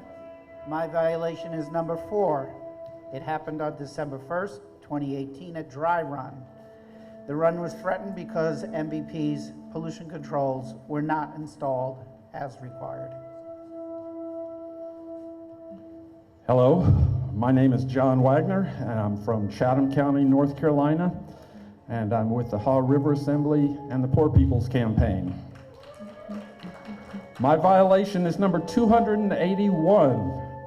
It happened on July 13th, 2018, at the North Fork of the Blackwater River. The MVP threatened the river again by not installing pollution controls as required. I'm Meredith with Appalachian Women of Action. My violation is 108. It happened on December 18th, 2018 at the Pole Bridge branch. The stream was polluted by dumped mud. I'm Jay Tubb from here in Richmond, Virginia, and I'm with No Pipeline Virginia and Extinction Rebellion Virginia and also XR Richmond. And my violation is number 266. It happened on June 23rd, 2018 at the North Fork of the Roanoke River. MVP threatened the river by not installing pollution controls as required. Wanga. Hello, I'm Pat Isaacs, and I'm speaking for May, age 10, from Henrico, Virginia. My violation is number 37. It happened March 5th, 2019 in a tributary of Jonakin Creek. The tributary was polluted by mud dumped into a stream. Hi, I'm Beth Cradatis with C5 and Mothers Out Front. My violation is number 38. It happened on August 21st, 2019 at the North Fork Roanoke River. The river was threatened by insufficient pollution controls. I'm Owen from Richmond, Virginia. My violation is number 214. It happened on July 19th, 2018 near the North Fork of the Blackwater River. The river was threatened by pollution controls MVP did not install as required. I'm Raywin of Richmond, Virginia. My violation is number 209. It happened on June 23rd, 2018 near the North Fork of the Roanoke River. The river was threatened by insufficient pollution controls. Hi, I'm Katie Logan of Richmond, Virginia. My violation is number 156. It happened on June 27th, 2018 at Flatwoods Branch. The creek was threatened by pollution controls not installed as required. I am Meredith of Vienna. My violation is number 213. It happened on March 13, 2019 near Little Creek. The creek was threatened again by pollution controls MVP did not install as required. I am Madigan of Richmond, Virginia. My violation is number 195.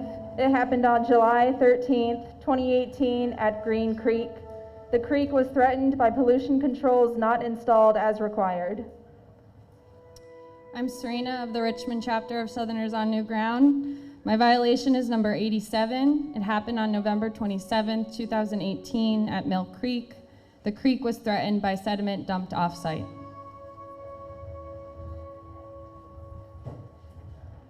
My name is McKenna from Concerned Citizens of Charles City County, Sierra Club Virginia Chapter and Ecological Justice Initiative. My violation number is 45, and it occurred on February 6, 2019 at Harpin Creek. The creek was threatened by pollution controls not being installed by the polluters. I'm LJ, a Richmond Public Schools teacher. My violation is number 88. It happened on September 12, 2018 at the North Fork Blackwater River. The river was threatened by pollution controls not installed as required. Hi, I'm Kat, and I'm with all y'all, every one of you. We're all together. The violation number that MVP committed that I'm representing today, it was not my violation, is number 288. It happened on November 7, 2019 at Jonakin Creek. MVP threatened the creek by not having sufficient pollution controls in place as required.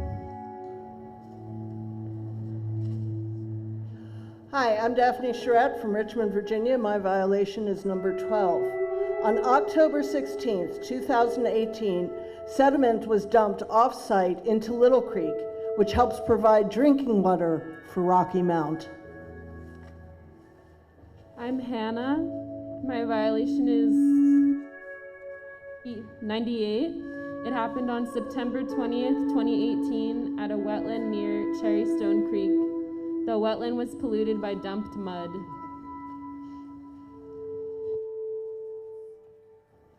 Hello, my name is John Socolow. I'm from Fairfax County in Green New Deal, Virginia. My violation is number 203. It happened on June 26, 2018, near the North Fork of the Roanoke River. The river was threatened by pollution controls that the soon-to-be-canceled Mountain Valley Pipeline did not install as required.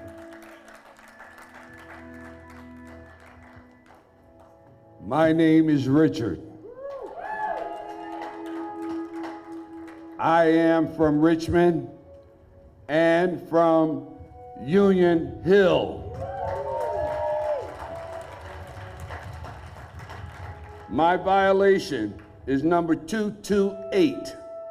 It happened on June the 11th, 2019 at a wetland near Jacks Creek. MVP polluted the wetland by dumping mud directly into it. We will defeat the MVP.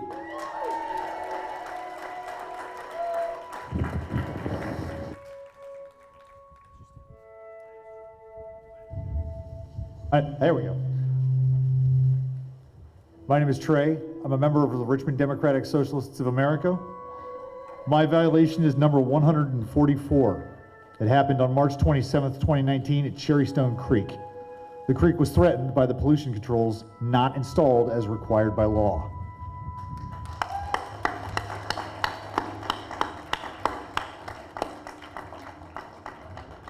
Thank you, witnesses, once again. Let's get some love for all these witnesses coming up here. There's a lot of pipeline fighters and water protectors in these groups, not just here to bear witness and give testimony, but many people who have been fighting every step of the way with us.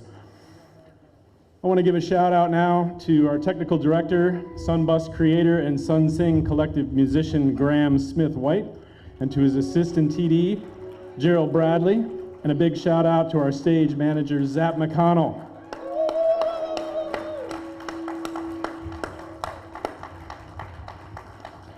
Our next musicians are members of the Sun Sing Collective and of Afterjack, and all of them kept our hope alive with their work on the Sun Sing in Place concert series in 2020 and 2021 when we were all secluded.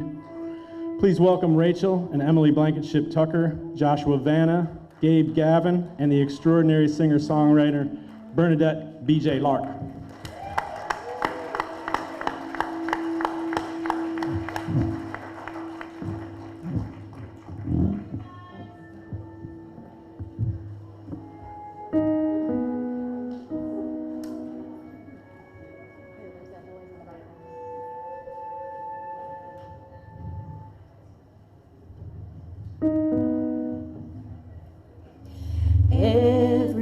time I feel this way, this old familiar sinking, I will lay my troubles down by the water, where the river will never run dry. Hallelujah. I'm gonna let myself be loved. Hallelujah. I'm gonna let myself be loved. Hallelujah. I'm gonna let myself be loved. By and by, I will lay my troubles down by the water, where the river will never run dry. It's been said, and I do believe, as you ask, so shall you receive. So take from me these troubles, bring me sweet release, where the river will never run dry. Hallelujah. I'm gonna let myself be loved. Hallelujah. I'm gonna let myself be loved. Hallelujah. I'm gonna let myself be loved. By and by, I will lay my troubles down by the water, where the river will never run dry. There is a river in this heart of hearts, with a knowingness of my highest good. I am willing, I will do my part, where the river will never run dry. Hallelujah. Hallelujah. Hallelujah. By and by, I will lay my troubles down by the water, where the river will never run dry, where the river will never run dry. This river will never run dry.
Feel the weaving waters, see the weaving waters, hear the weaving waters, see the weaving waters flow. Let it teach us to flow. Let it teach us to flow. Water is the first mirror. Honor the indigenous way. What reflections do we see in our polluted waters today? We won't let it be. We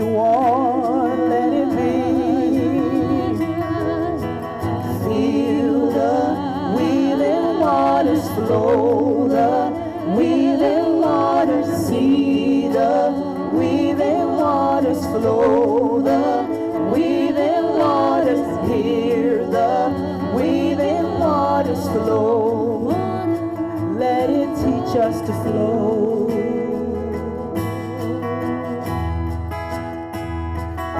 Let it teach us to flow. Let it teach us to flow.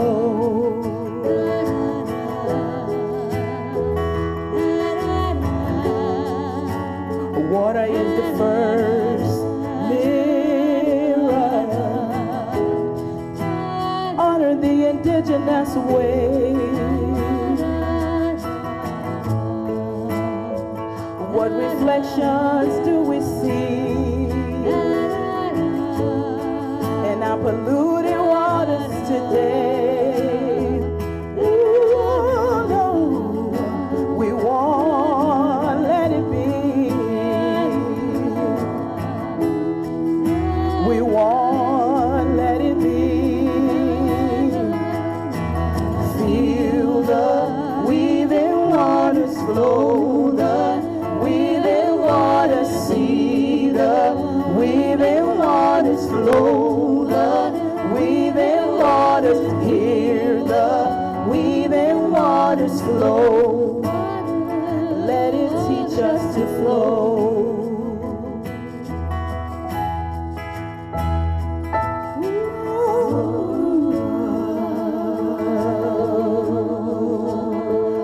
Let it teach us to flow.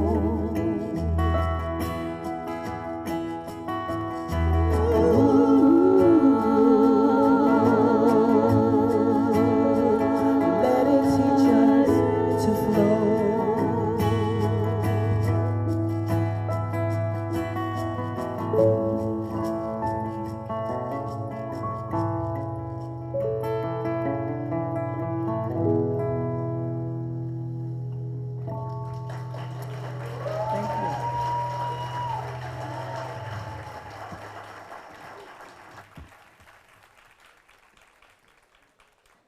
Okay, before I introduce our next speaker, I just want to give a shout out to the over 30 volunteers that are here working today to make this all happen. Wherever you are, give us a wave. I made them go to production meetings for weeks. They're wonderful. So now we're going to hear from an extraordinary and fierce pipeline fighter, Emily Satterwhite of Appalachians Against Pipelines. Emily is a climate disobedience advocate and an Appalachian Studies professor whose research centers on social and environmental justice. And following Emily, we're going to hear from Sonia Taylor, the hub coordinator of Sunrise Roanoke and a member of the Sunrise Virginia Coalition, a branch of the youth-led Sunrise movement dedicated to bringing climate justice to Virginia. Thank you. Got a question for you. Who here believes that we will win? Yeah! Louder! Who here believes that we will win?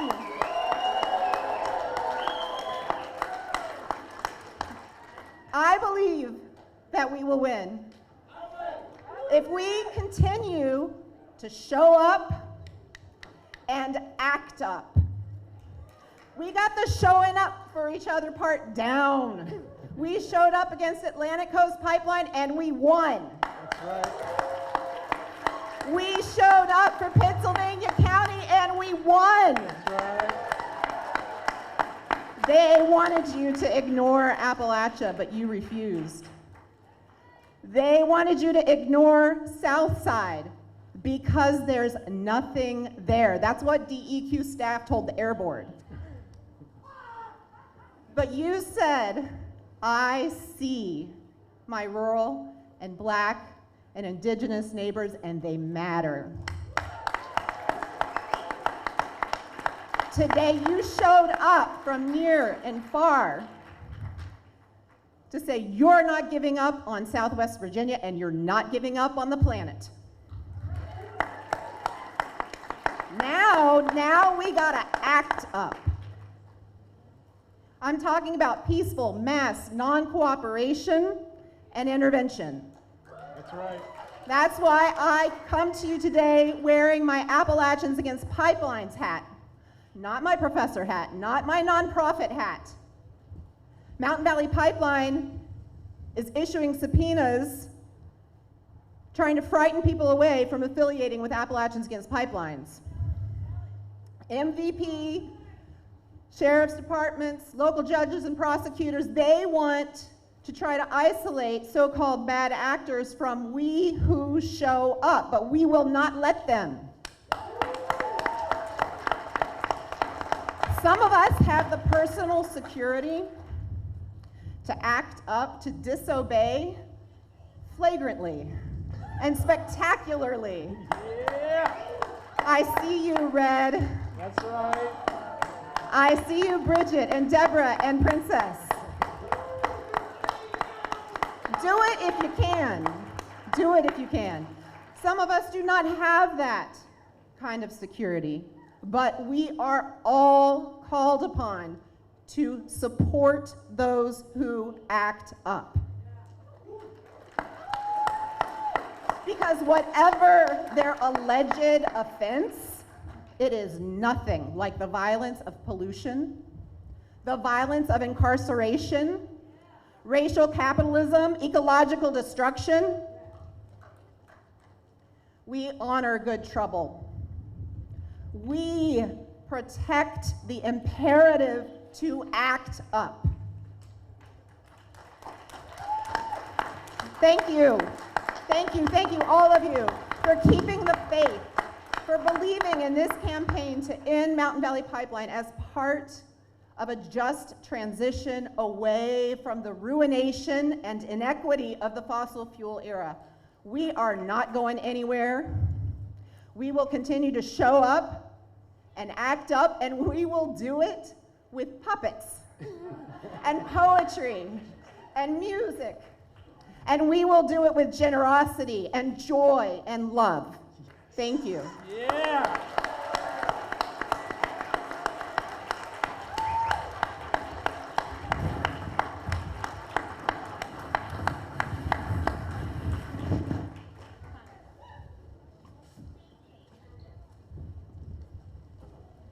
Hey, can everyone hear me? Yes. Perfect. Hi, my name is Sonia. I'm from the Sunrise Movement Hub down in Roanoke, and I'm here to talk about it. So everywhere in my community, I can already see the scars of the fossil fuel industry.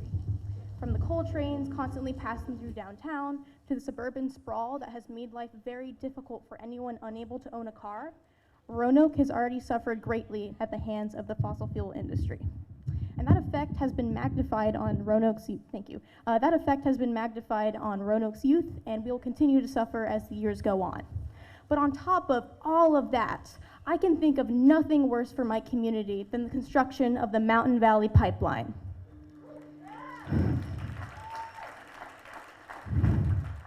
It angers me that for the sake of profit, Dominion Energy is putting our land at risk, our drinking water, our neighbors, our community, all at risk.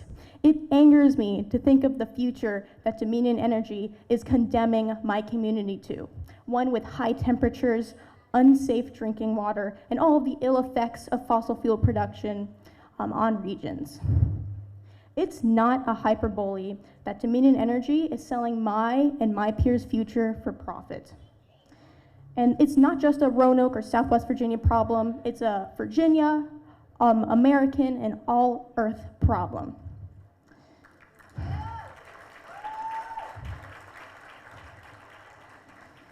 The carbon footprint of the construction of the Mountain Valley Pipeline will be equivalent to that of 23 coal-fired power plants. I don't think I need to tell anyone here that that is the last thing we need as we look towards a livable future, because that's all my generation wants.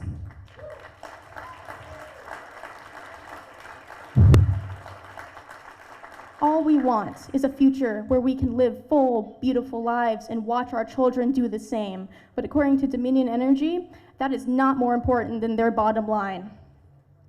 And that's why my friends at the Sunrise Movement and Appalachian Youth Climate Coalition have been sticking our necks out, sacrificing so many of our precious days of youth fighting for what really, really matters. It's why we strike, why we lobby, why we campaign, and why we'll keep fighting until this pipeline has been wiped off the face of the earth.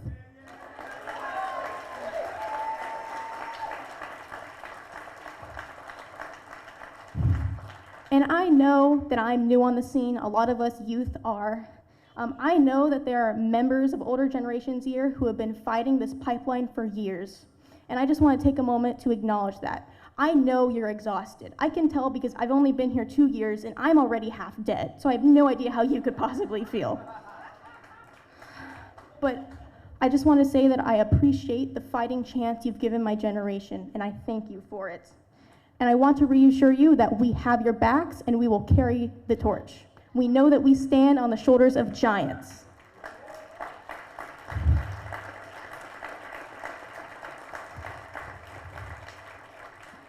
And the best thing that you can do for your organizations is to let young people have a seat at the table.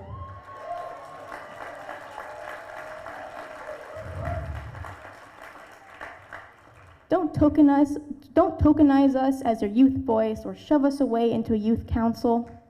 Give us a seat at the table. We have a special stake in this, and if you grant us positions of leadership, we will fight like hell to not only end the Mountain Valley Pipeline, but all fossil fuel production until we can have a livable future that works for everyone.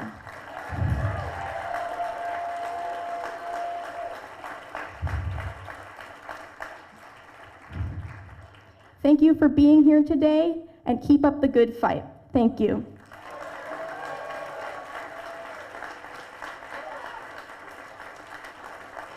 Thank you, Sonia. Followed Sonia to Richmond, and she made me sing in public. So thank you for that. But we need that back in this movement for sure. I'd like to share a message here from our West Virginia hero from the holler, Maury Johnson. Maury, where are you? Maury sent along the West Virginia Rivers Coalition, the Greenbrier River Watershed Association, the Summers County Residents Against the Pipeline, the Indian Creek Watershed Association, and Preserve Monroe send a reminder to Virginia regulators that in West Virginia, MVP has committed 55 documented violations and received well over 500 citizen complaints.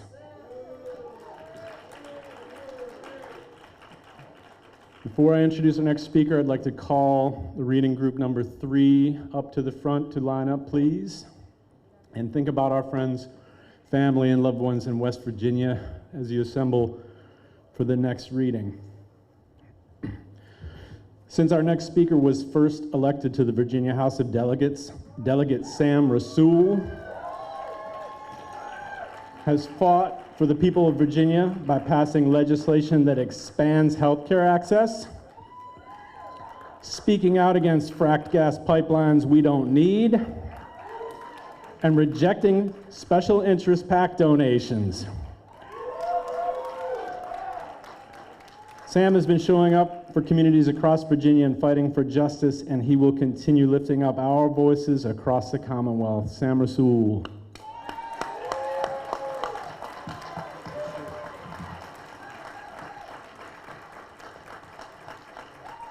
All right, let's give it up for Russell Chisholm.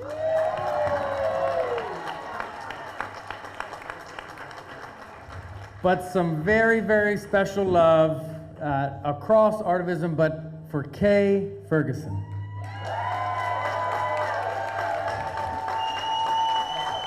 Yes, keep it going.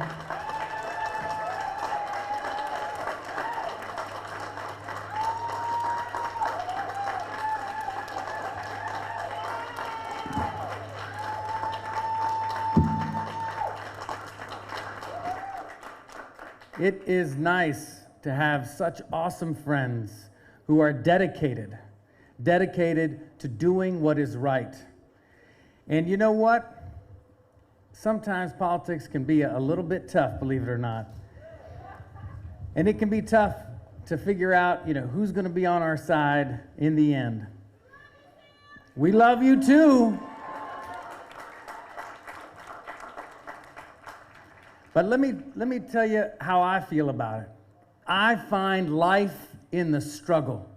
I think that life is about this struggle, right? You're not really living unless you're in the thick of it. And Kay Ferguson is always in the thick of it, isn't she?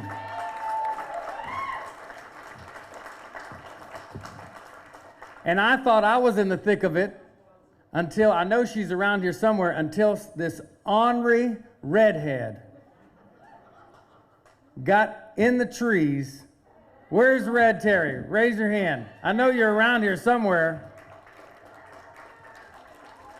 She got in the trees. There she is. Give her a big round of applause.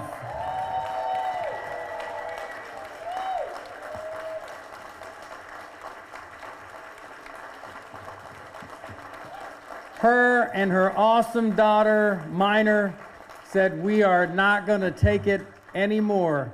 And they stayed in the trees, and we have had many, many other tree sitters, many other direct action friends like Emily Satterwhite and some others who have said, we hate bullies. You're not going to bully us anymore. We are going to stand up and take our future into our own hands. This is what has been beautiful over the past 6 or 7 years that we've been pushing back against the Mountain Valley Pipeline, against the Atlantic Coast Pipeline. So many of us have found our voice. I found a calling. We have certainly made some lifelong friendships. And to people like Red Terry and so many others have stood up, came out of nowhere and said, nope, you're not going to bully us. Isn't that right, Red? That's right. That's right. So as we move forward, my job is to talk about some direct actions that we can take. Number one, make sure you're doing everything that you can to follow everything that Artivism is doing, that Kay Ferguson is doing, and all of the wonderful organizations that are here. Because there are not several hundred people here. We have a network right here of several 100,000 people that we are connected to across Virginia, across the Commonwealth. Number two, you got to get involved in these elections. You've got to find ways, run for office, run campaigns, have your voice heard, let folks know that we are not going to take this lightly. That's right. I hear some candidates in the crowd. And I can tell you, I love public service with all my being, but we got to keep everybody honest all the time, right? We got to keep everybody honest all the time, including some of y'all have been keeping me honest along the way too. And lastly, there are many direct actions that we can be taking right now ahead of the December 14th Water Control Board meeting.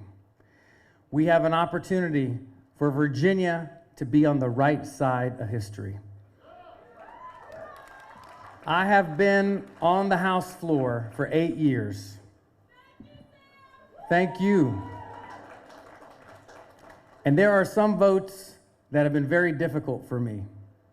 It's not always black and white. We like to pretend that it is, but it isn't. And I always ask this one question. Are we standing on the right side of history when I push this button? I can tell you that the State Air Control Board stood on the right side of history last week, didn't they?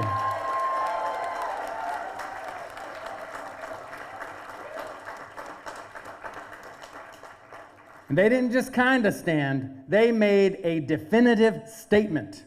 We are no longer going to have this environmental injustice in the Commonwealth of Virginia. And as the Reverend Barber stood here and said, this environmental injustice is sin. And we are pushing back against it. Now, we are collectively calling on the State Water Control Board here Tuesday at 10 a.m., if you can be there, to make the right decision. So let them know they are certainly going to see this. They're going to feel this energy. They have an opportunity to be our heroes and to do something that 2 Democratic governors would not do, that a Democratic Attorney General would not do, that Democratic legislature would not do. And as a proud Democrat myself, we are going to ensure that we are standing on the right side of history, and we hope that our brothers and sisters on the State Water Control Board will stand with us. Thank you very much.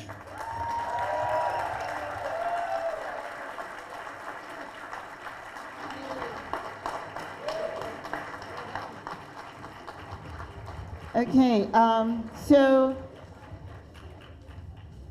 speaking of letting them hear about today, which is gorgeous, there will be a video going up on Richmond Virginia at 9 o'clock Monday morning. I hope you'll share it as widely as you can, showing what we look like here today. And I also invite you to deploy these posters somewhere. I mean, somewhere, maybe you can think of something.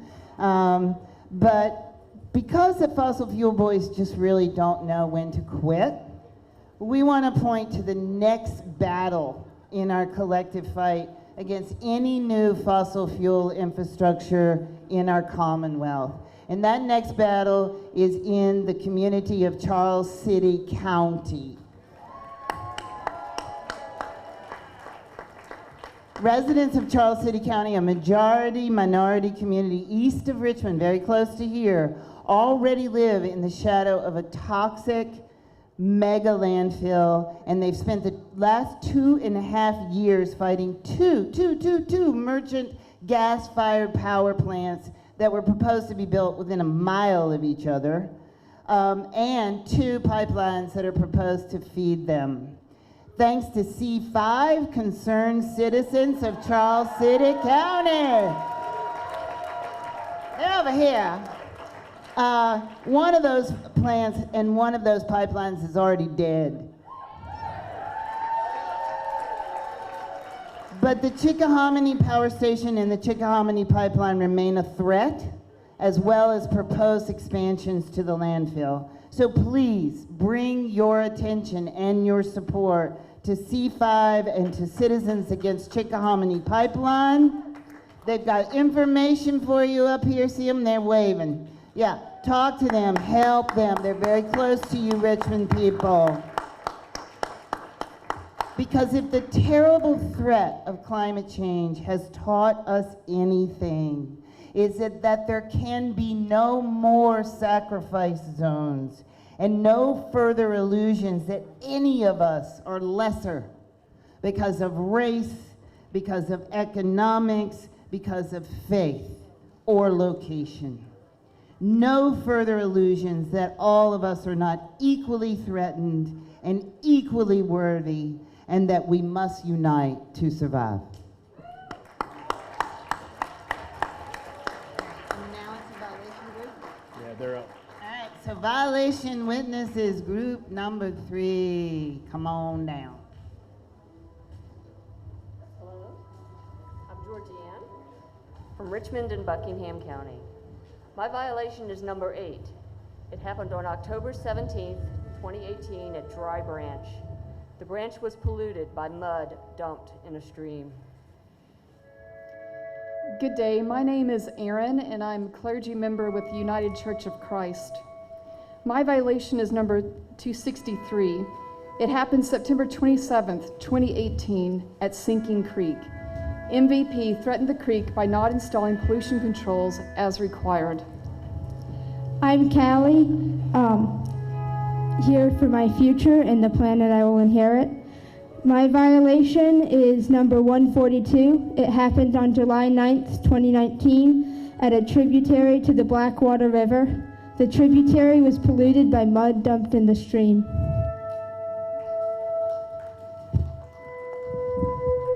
Dear tweet, come at thee. that I wish for hello, my comrades.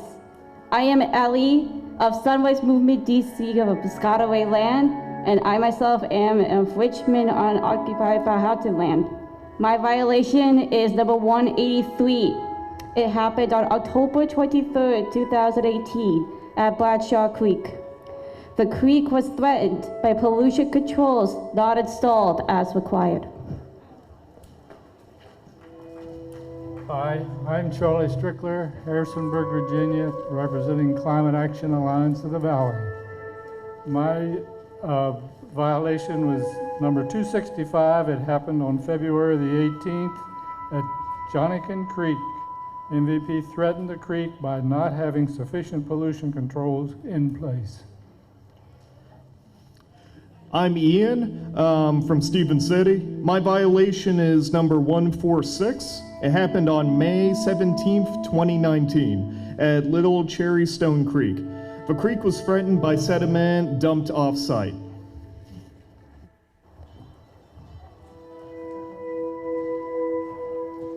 Hi, my name is Anita. I am from Newport, Virginia. My violation is number 82. It happened on June 26, 2018 at the North Fork of the Roanoke River. The river was threatened again by pollution controls not installed as required.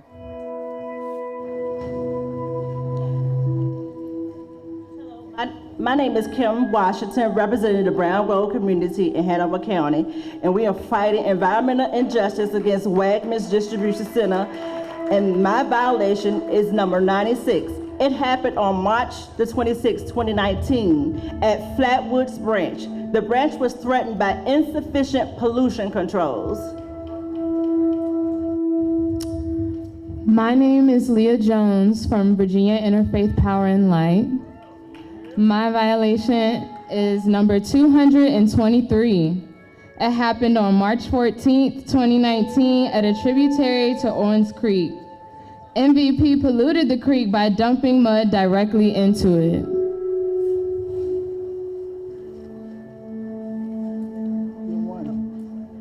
Hi, I am Kadeska Ray with Virginia Interfaith Power and Light.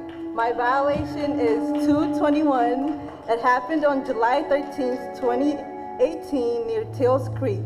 The creek was threatened by MVP's insufficient pollution controls. I am Faith Harris, co-director for Virginia Interfaith Power and Light, and I have two violations. I am violation number 197. It happened on November 29th, 2018 at Norfolk Blackwater River. The river was threatened by sediment dumped off-site. I am also violation number 222. It happened on October 16th, 2018 at a tributary to Blackwater River. MVP polluted the stream by dumping mud directly into it. Hi, I'm Donna from Charlottesville, the Piedmont group of the Sierra Club, and my violation is 238.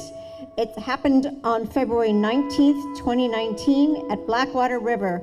MVP threatened the river with insufficient pollution controls.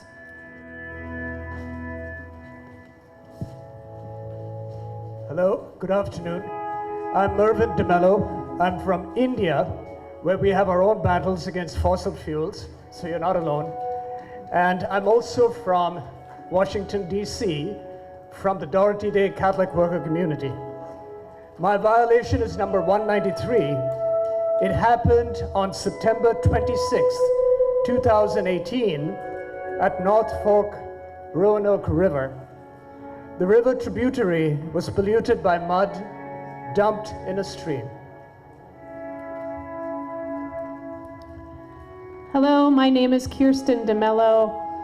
I'm from the Dorothy Day Catholic Worker in Washington, D.C. My violation is number 194. It happened on August 22nd, 2019 at Teals Creek. Mountain Valley Pipeline polluted the creek by dumping mud into a stream.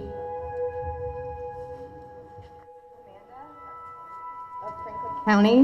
My violation is number 97. It happened on December 29th, 2018 at a tributary of the Blackwater River. The tributary was polluted by mud dumped in a stream. My name is Michelle Mattioli. I'm with Virginia Organizing. My violation is number 83. It happened on June 3rd, 2019 at Dry Run. The run was threatened by sediment dumped off-site. I'm Cheryl from Richmond, Virginia. I grow food, I drink water, and I breathe air. My violation is number 202. It happened on July 9th, 2018 near Green Creek. The creek was threatened by pollution controls MVP did not install as required.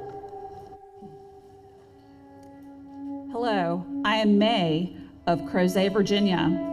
My violation is number 84. It happened on December 20th, 2018 at a tributary to Sinking Creek. The tributary was polluted by mud dumped in the stream. Hello, I am Max of Sunrise, Williamsburg. My violation is number 165. It happened on June 20th, 2019 at Mill Creek. The creek was threatened by sediment dumped off-site. My name is Ann. I'm from Harrisonburg, Virginia, and I'm a member of CCAN.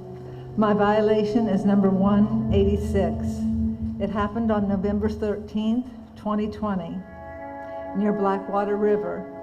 A tributary was polluted by mud dumped in a stream. I am Joseph from Harrisonburg, Virginia. My violation is 187. It happened on July 17, 2019, near Flatwoods Branch. A tributary was polluted by mud dumped into a stream.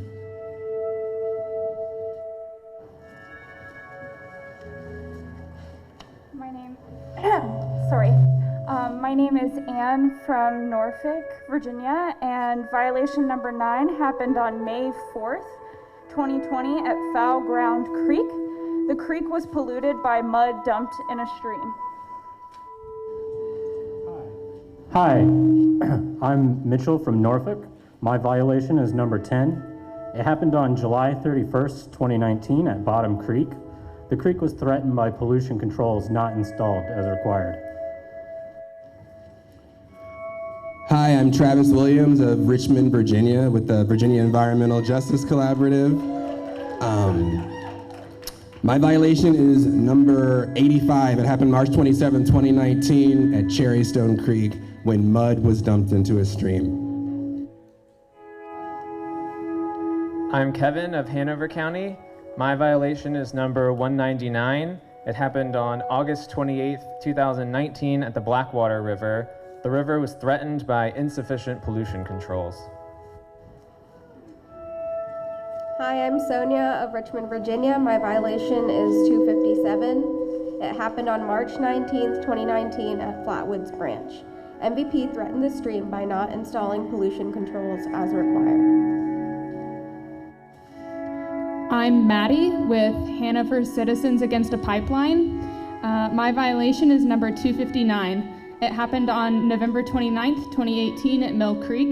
MVP threatened the creek by not installing pollution controls as required. Hello, I'm Michael of Beaver Dam, Virginia, and Hanover Citizens Against the Pipeline. My violation is number 264. It happened on April 27th, 2019, at a tributary to Cherrystone Creek. MVP polluted the stream by dumping mud directly into the stream. Of Concerned Citizens of Charles City County, C5. My violation is number 69. It happened on February 20th, 2020 at Jacks Creek. The creek was threatened by insufficient pollution controls. Hi, I'm Bridget from Montgomery County, Virginia. My violation is 107. It happened on August 16th, 2019 in Franklin County. The deadline for eliminating water quality threats was violated 3 times. Lauren with the Save Coalition. My violation is number 34. It happened on October 23rd, 2018 at Sinking Creek. The creek was threatened by pollution controls not installed as required. I'm David Serra for the Sierra Club, New River Valley. My violation is number 106. It happened on March 20th, 2019 at Poplar Camp Creek. The creek was threatened by insufficient pollution controls. Kill the beast!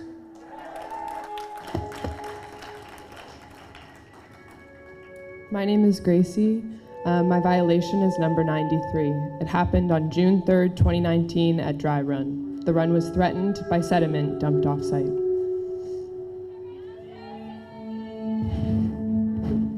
I'm Paul.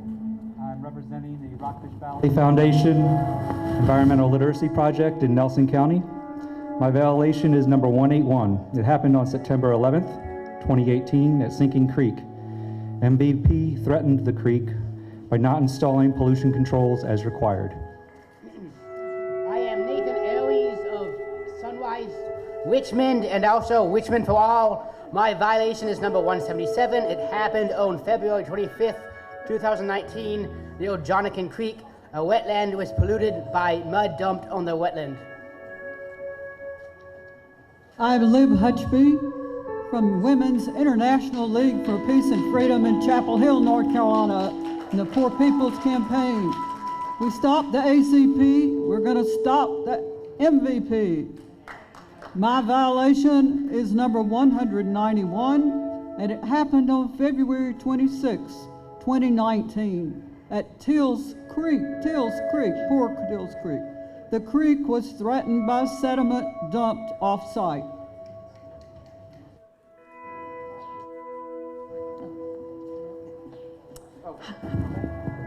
Hi, I'm of Richmond, Sussex, Prince George, Virginia. My violation is number 270. It happened on July 21st, 2018 at the North Fork of the Blackwater River. MVP threatened the river by not installing pollution controls as required. End environmental racism now. Hello, I am Chanel of Occupied Powhatan Land, or Richmond, Virginia. My violation is number 268. It happened on October 23rd, 2018 at Teals Creek. MVP threatened the creek by dumping sediment off-site. Emily Piontek, and I live in Blacksburg, Virginia. I'm here today on behalf of the New River Valley Democratic Socialists of America. My violation number is 289. It happened on July 13th, 2018 at the North Fork of the Blackwater River. MVP threatened the river by not installing pollution control measures as required. Hi, my name is Doug. I live on the North Fork of the Roanoke River, and I'm pissed. I consider my extended family Appalachians against pipelines, and I don't care who knows it. My violation is number 105. It happened on July 31st, 2019 at our tributary of the Roanoke River. The river was polluted by mud dumped in our stream. Hi, I'm Tommy LeBeau of Stanton, Virginia, with Danny LeBeau for Congress and Virginia Progressives. My violation is number 295. It happened on July 31st, 2019 at a tributary to Indian Run. Mountain Valley Pipeline polluted the stream by dumping mud directly into it. Hi, my name's Kelly. I come from so-called Giles County, Virginia. I represent New River Valley Democratic Socialists of America. My violation is number 172. It happened on February 26, 2019 at Little Creek. The creek was threatened by pollution controls not installed as required. Hi, my name's Lee. I'm from Richmond, Virginia. My organization is Green New Deal Virginia. and I represent violation number 230. It happened on February 13th, 2019, near Sinking Creek. MVP threatened the creek with insufficient pollution controls. My name is Karen. I'm from Fairfax County. I represent Green New Deal Virginia and the Virginia State Conference NACP. My violation is 176. It happened on December 30th, 2018, near the Blackwater River. A tributary was polluted by mud dumped in a stream. Hi, I'm Melody. I'm with Danny LeBeau for Congress and Virginia Progressives. The violation is number 296. It happened on June 19th, 2018 at Sinking Creek. MVP threatened the creek by not installing pollution controls as required. My name is Christina. I'm here from Manahawk Land. My violation is a shameful 210. It happened on October 16th, 2019 in Franklin County. MVP violated deadlines for eliminating water quality threats 15 times. I am Mary of the Potomac Watershed, Northern Virginia. My violation is number 212. It happened on November the 12th, 2020 at a tributary to the North Fork of the Blackwater River. The tributary was polluted by mud dumped into the stream. My name is Natalie of Leesburg, Virginia, with Loudon Climate Project. My violation is number 211. It happened on December 18th, 2018, at a tributary to the Pole Bridge Branch. This tributary was polluted by mud MVP dumped into the stream. I'm Dave with Wild Virginia. My violation is number 171. It happened on June 30, 2018 at Little Creek. The creek was threatened by pollution controls not installed as required. My name is Noah from Richmond, Virginia. My violation is number 258. It happened on July 9th, 2018 at Green Creek. MVP threatened the creek by not installing pollution controls as required. My name is Galen of Richmond, Virginia. My violation is number 190. It happened on August 27th, 2019 at Maggoty Creek. The creek was threatened by sediment dumped off-site. Good afternoon, everybody. My name is Alex Harvell, founder of the Free by Running Art and Mindfulness Foundation, coming from Fredericksburg, Virginia. My violation is number 253. It happened on August 7th, 2019 at the Roanoke River. MVP threatened the river by dumping sediment off-site. Hi, my name is Danny LeBeau of Danny LeBeau for Congress and Virginia Progressives, all from Stanton, Virginia. And my shameful violation is number 269. It happened on December 29, 2018 at a tributary to the Blackwater River. Mountain Valley Pipeline polluted the stream by dumping mud directly into it. Hello, my name is Maury. I'm from Giles. I was born in Giles County, Virginia, and if you haven't heard, I live up a little hollow in nearby Monroe County, West Virginia. I'm here representing everybody. At this point, I feel like I'm from everywhere, and I'm reading this. I wasn't going to read, but I've been asked to do this on behalf of some friends who formerly lived in Franklin County. Violation 141 happened on March 11th, 2019 at Teals Creek. The creek was threatened by insufficient pollution controls. Thank you. Thank you all for being here.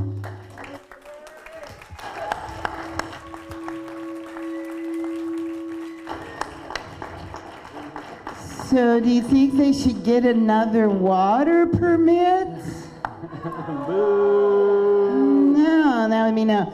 Okay, so it's my pleasure now to again bring you members of the Sun Sing Collective and of After Jack.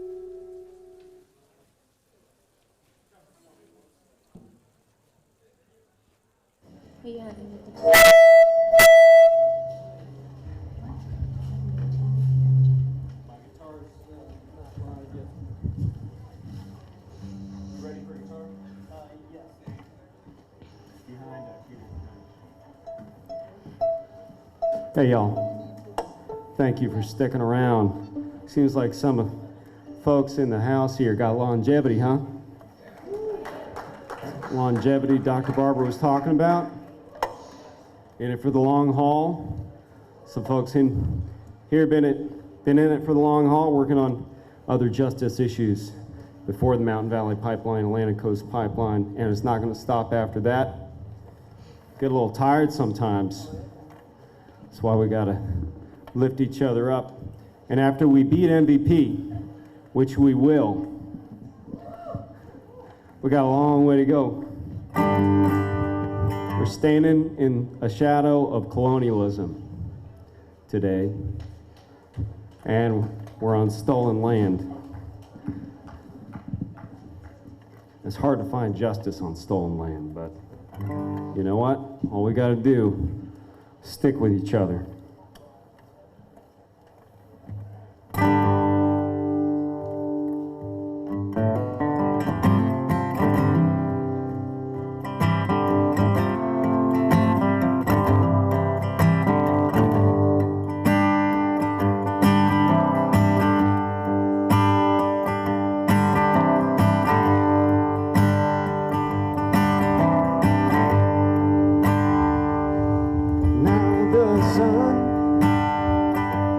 Down so early these days, and a cold dark shadow has come over my road.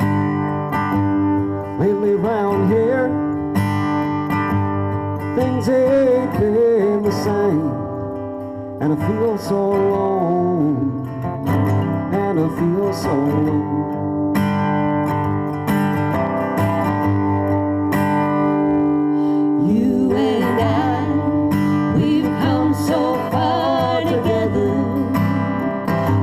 Carry my load, you help me carry my load. Now I'm so tired, and I don't know whether I can make it home, if I can make it home.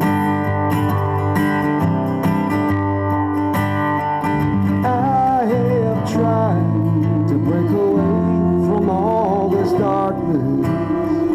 I have testified in this place so cold and heartless. But when the light's getting hard to find, I know you wouldn't leave me behind. When troubles come around again, I know I wouldn't see you giving in. So I'm too tired to quit, too tired to turn around. Well, I've come too far now for backing down. And I'm too tired to quit, too tired to turn around. I'm still waiting, I'll give all I can give it, 'cause I'm too tired to quit.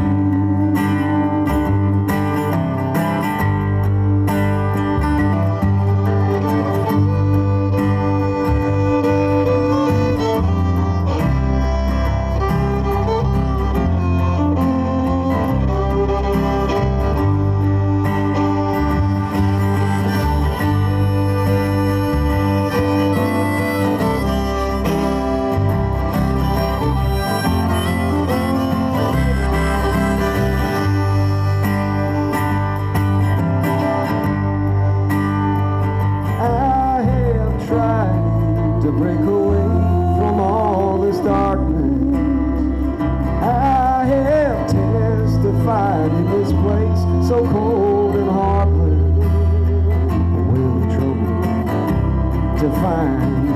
I know you wouldn't leave me behind. When there's trouble coming round again, I know you wouldn't seem giving in. So I'm too tired, too tired to turn around. I know we've come too far now to back down. Yeah, I'm too tired to quit, too tired to turn around. I'm still with you, I'll get all I can get, 'cause I'm too tired to quit. Yeah, I'm too tired to quit, too tired to turn around. I'm still with you, I'll give all I can get, 'cause I'm too tired to quit.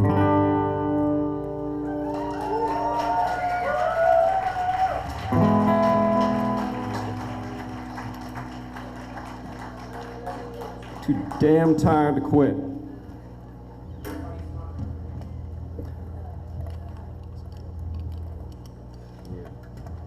Group number 4 are going to be getting ready soon to come up here. Thank you.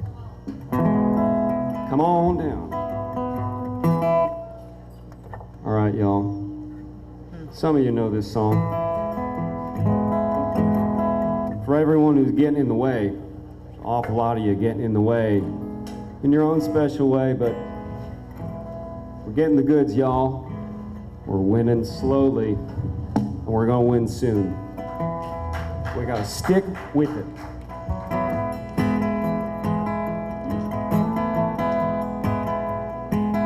I'll take you to the river, tell you what I see. I see the truth in the water, shining back up at me. Everything in time, since the world began. Feel it breathing in the air, feel it buried in land.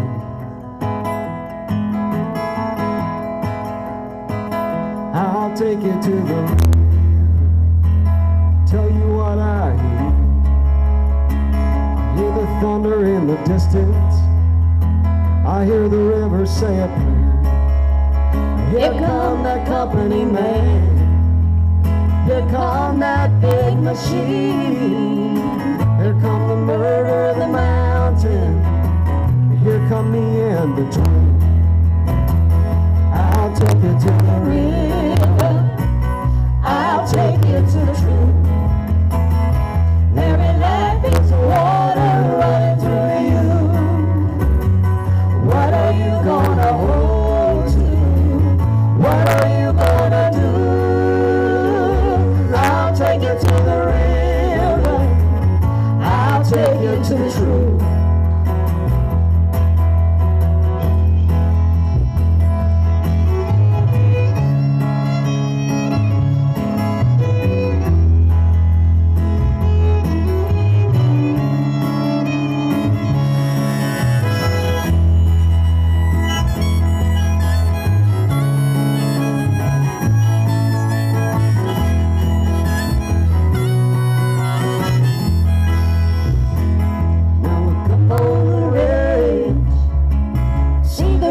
Come down, watch it carve through the country, roll right into town.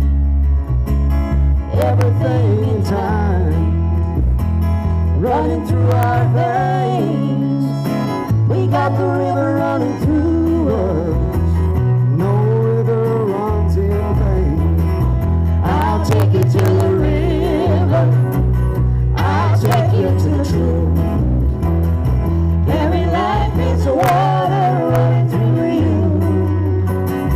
What are you gonna hold to?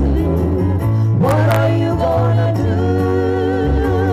I'll take you to the river, I'll take you to the truth. I'll take you to the river, I'll take you to the truth. Every life is water running through you. What are you gonna hold to? What are you gonna do?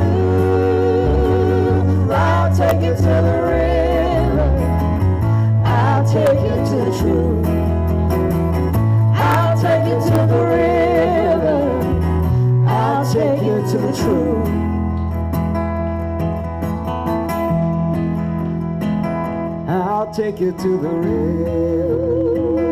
Tell you what I hear.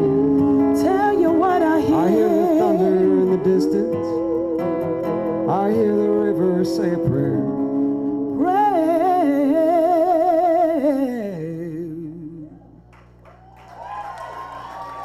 Thanks, y'all.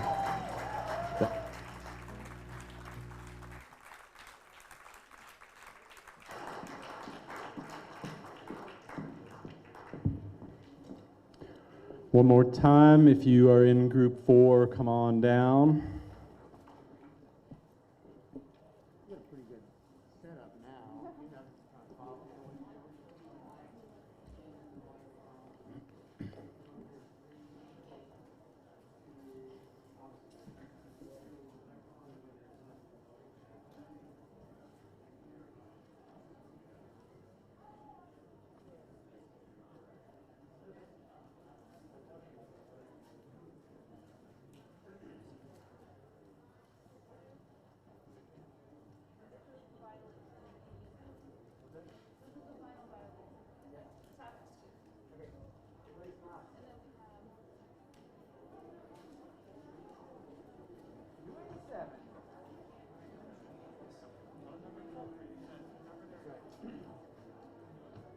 I am Emily of Richmond. My violation is 184. It happened on July 8th, 2019 at Little Cherrystone Creek.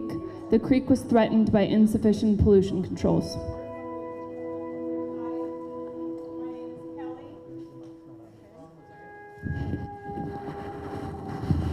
Hello.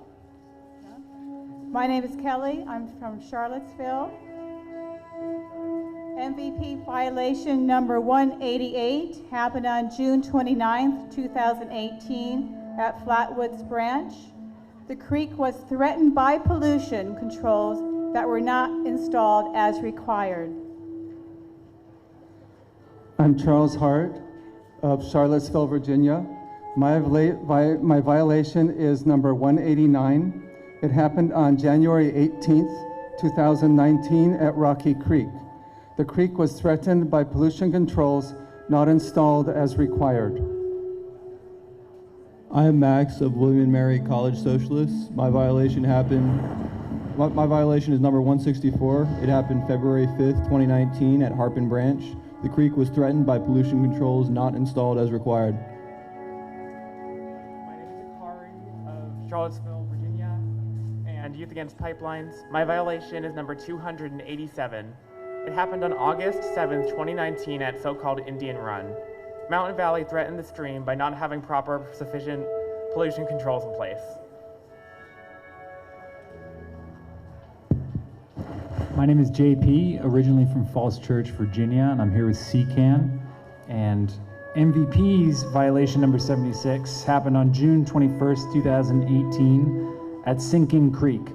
The creek was threatened by insufficient pollution controls. I'm Steve from the Catholic Worker Community in Norfolk. Violation number 7 happened on November 15th, 2019 in Franklin County. The deadlines for eliminating water quality threats were violated shamelessly 62 times. I'm Madeline with Food and Water Watch. My violation is number 224. It happened on July 12th, 2018 near Green Creek. The creek was threatened by MVP not installing pollution controls as required. I'm Fritz from Sierra Club Virginia Piedmont Group. Violation 285 happened on October the 23rd, 2018, when MVP put more mud in Teals Creek again. I'm Grace Tuttle with Protect Our Water Heritage Rights Coalition. My violation is number 236. It happened on August 16th, 2018 near Sinking Creek when MVP threatened the creek by not installing pollution controls as required.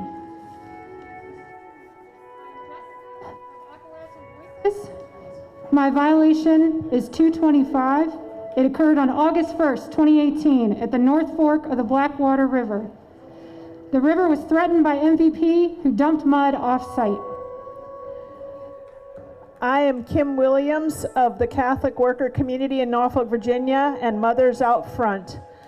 I'm bearing witness today to violation number 6, which happened on July 12, 2018 at the Blackwater River.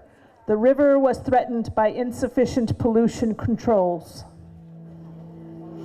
I'm Molly with C5. My violation is number 215. It happened on August 1st, 2018 near the North Fork of the Blackwater River. The river was threatened by sediment MVP dumped off-site. I'm Carrie of Henrico, Virginia. My violation is 271. It happened on December 27th, 2018 at Polbridge Branch. MVP threatened the stream by not installing pollution controls as required. My name is George with Elder Power. Okay. My violation is number 39. It happened on January the 11th, 2019 at Little Cherrystone Creek. The creek was threatened by pollution controls that were not installed as required. MVP, we will stop you. Hi, I'm Nitch. I'm here on behalf of Stanton Organizing, where we reside on Monacan Indian ancestral land. My violation is violation number 154. It happened on July 17th, 2019, near Flatwoods Branch. A tributary was polluted by mud dumped in a stream. From the Rivanna watershed, my violation is number 280. It happened on September 18th, 2018 at the Blackwater River. The MVP threatened the river by dumping sediment off-site. My name is Jennifer Kitchen. I'm from Augusta County and representing rural ground game. My violation is number 155. It happened on March 12, 2019 at Cherrystone Creek. The creek was threatened by pollution controls not installed as required. I'm Kate from Charlottesville. My violation is 278. It happened on October 4th, 2018 at Teals Creek. MVP threatened the creek by not installing pollution controls as required. Hi, I'm Lisa Drain from Charlottesville, Virginia. My violation is 282. It happened on June 29th, 2018 at Flatwoods Branch. MVP threatened the stream by not installing pollution controls as required. My name is Michael James Duramo. I'm from Blacksburg, Virginia. My violation is 196. It happened on August 1st, 2018 at North Fork Blackwater River. The river was threatened by sediment dumped off-site. My name is Isabel Pillow. I'm an environmental studies student at VCU. My violation is number 24. It happened on February 19th, 2019 at the Blackwater River. The river was threatened by pollution controls not installed as required. I am here reading for a new friend. Their violation is 297. It happened on June 9th, 2018 at Teals Creek. MVP threatened the creek by not installing pollution controls as required. Hello, I'm Pamela. My homeland is in Southside Pittsylvania County, and I now live here in Richmond on the falls of the Powhatan River. My violation that I give witness to is number 169. It happened on September 25th, 2018 at North Fork Roanoke River. The river was polluted by mud dumped in a stream. My name is Stephanie. I live here on this beautiful earth. My violation is number 170. It happened on July 5th, 2019 near Poplar Creek Camp. This creek was polluted by mud dumped in a tributary. I am Bob, Fairfax County. MVP violation 261 happened on November 27, 2018 at Harpin Creek. MVP threatened the creek by not installing pollution controls as required. Hi, I'm Rachel from Fairfax County. MVP's violation 262 happened on January 21st, 2021 at the North Fork of the Blackwater River. MVP threatened the river by not installing pollution controls as required.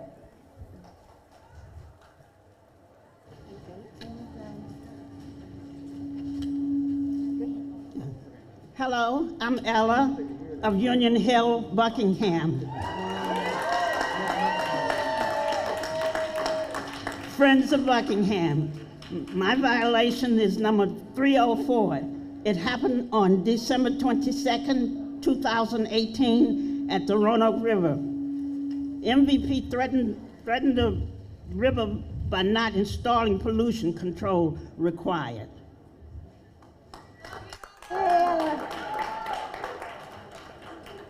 I'm Hanuman from Buckingham. I'm with her. My violation is number 292, happened on July 19th of 2018 at the North Fork of the Blackwater River. MVP threatened the river by dumping sediment off-site. I'm Jill Averett from Nelson County with Friends of Nelson.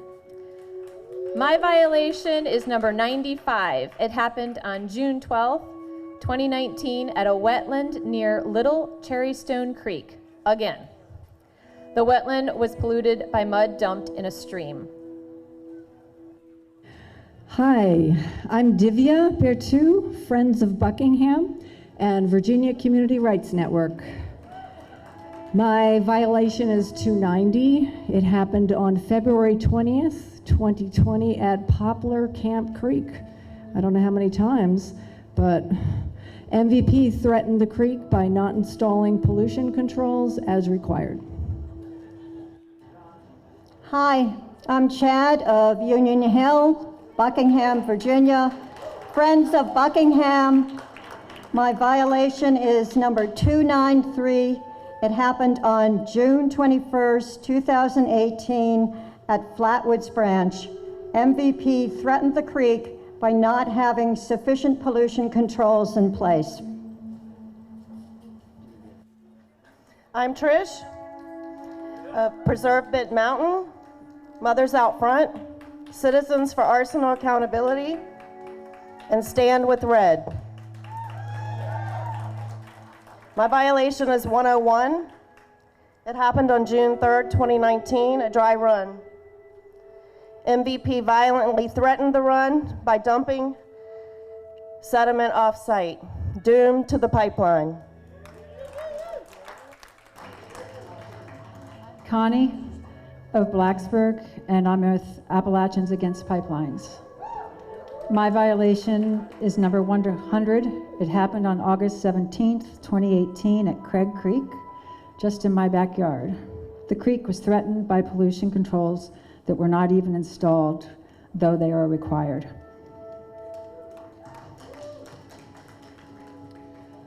Hi, I'm Andy of Blacksburg, and I'm bearing witness for the fish, mussels, and other voiceless critters.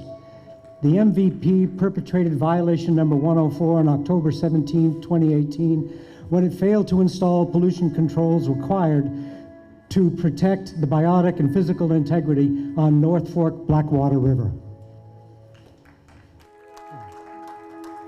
Hi, I'm Peter. I'm with Appalachian Voices. I'm from Charlottesville. My violation is number 231. It happened on July 9th, 2018 near the Blackwater River. Mountain Valley Pipeline threatened the river by not installing pollution controls as required. Lloyd Walker, and I'm from Alexandria, Virginia. I'm with 350 Alexandria and Our Revolution. My violation is number 180. It happened on January 29th, 2019 at Little Creek. The creek was threatened by sediment dumped off-site. Hi, my name is Zach Filtz. I'm of King George County and representing Our Revolution, Virginia here today. My violation number is number 298. Happened on August 17th, 2020 at Blackwater River. MVP threatened the river by dumping sediment off-site. Hi, Mike. Hi, my name is Joshua Vanna from Artivism, Virginia. I live in so-called Albemarle County on Monacan land. My violation is number 303 out of thousands. It happened on June 10th, 2019 at a tributary to the Little Cherrystone Creek. MVP polluted the stream by dumping mud directly into it. I am Scott of Arlington, Virginia with the Virginia People's Party. My violation is number 251. It happened on February 26, 2019 at Teals Creek. MVP threatened the creek by dumping sediment off-site. Hello, my name is Ant Tamburino, originally from Charlottesville, Virginia, currently from Raleigh, North Carolina. My violation is number 130, happened on October 16th, 2018 at Little Creek. The creek was threatened by sediment dumped off-site. Hello, I'm Portnoy. I'm Zion Crossroads Squad when self-proclaimed James River Water Authority was busting through Monacan burial grounds. My violation is number 161. It happened on January 9, 2019, near the Blackwater River. A tributary was polluted by mud dumped into a stream.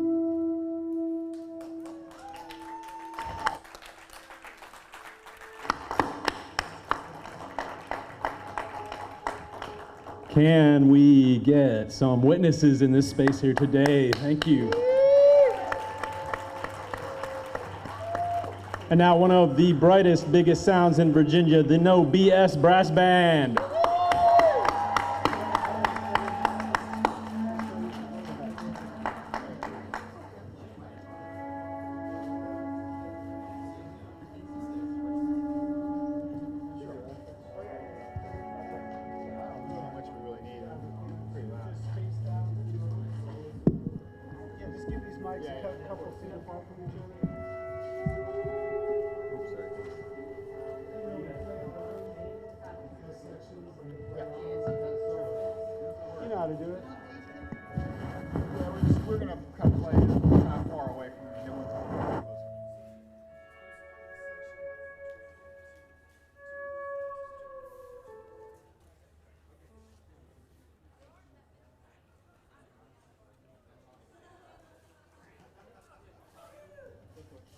Hello? All right. Here we go. No BS Press. Thank you so much for having us out here for such an important engagement. Thank you so much. Here we go. Water is life.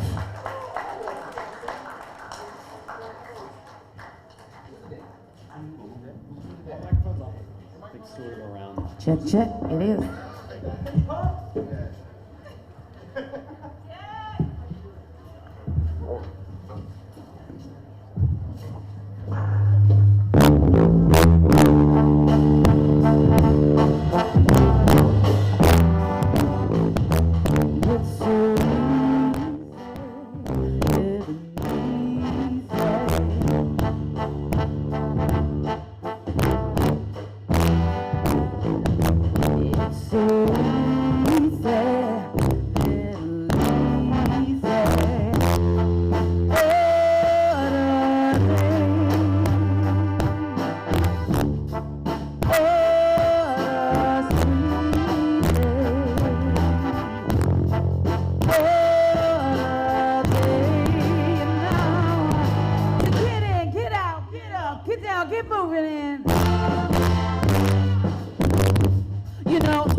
You know it's crucial the way we live in life today. We're living it in RVA, right here. Good friends, good times, ain't it a blessing? And I ain't even BSing. I may be gone tomorrow.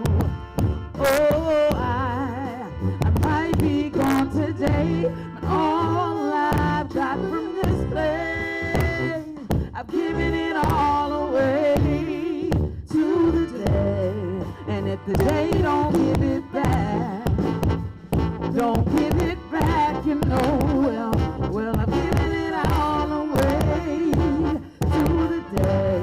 And my brother,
people power, we rise, we resist.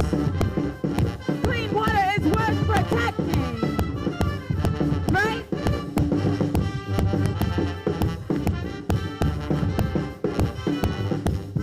Your voice matters in this thing, okay?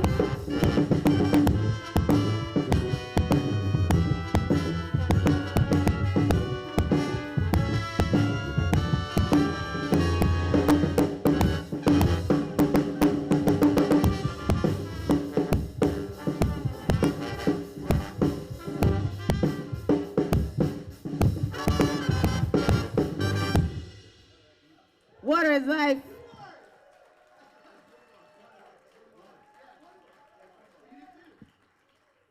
Thank you guys so much. It is a pleasure to be here today.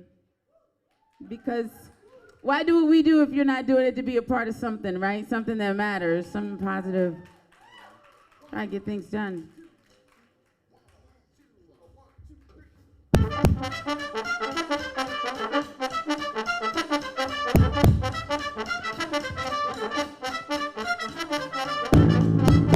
This song is called Applause. Feel free to be a part of this with us. You can clap your hands like that. Oh, yeah. I like that, Sage. Thank you. You can love it or hate it, we gon' celebrate it. You can't believe it, my group is undefeated. We left the blood, sweat, tears on the stage. We do it our way, your way, not play. We gon' roll with the punches when they come. It's just a tiny price of paper, number one. No, you gotta pay the cost to be the boss. Stand up, hands up, can I get a round of applause? Can I get a round of applause? Can I get a round of applause?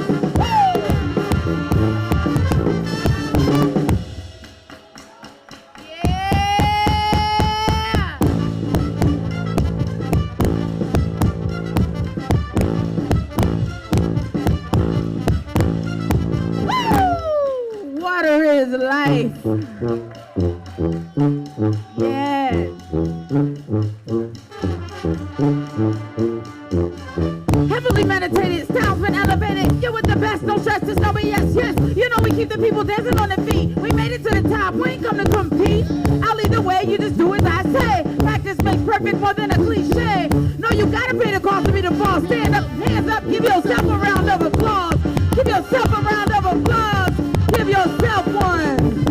Yeah! We made it. We will continue to make it.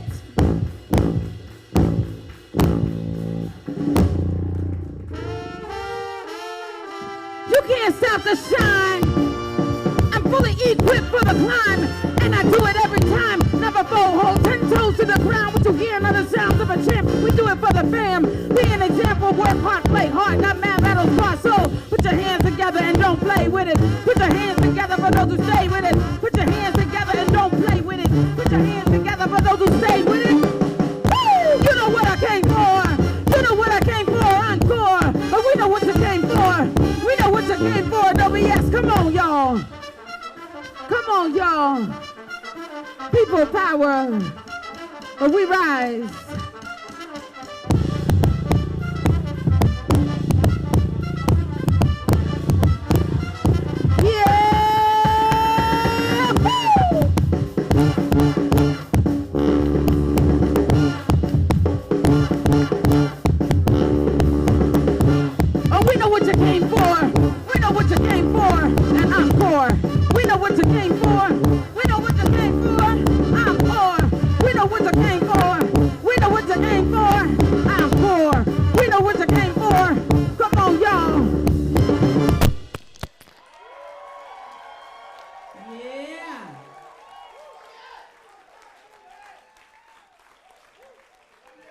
This next song we're about to do is called RVA All Day. All day long. RVA all day. RVA all day. RVA all day.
Thank you, violation witnesses. Thank you to all of you who made it to this event, including each and every one of you here today. I believe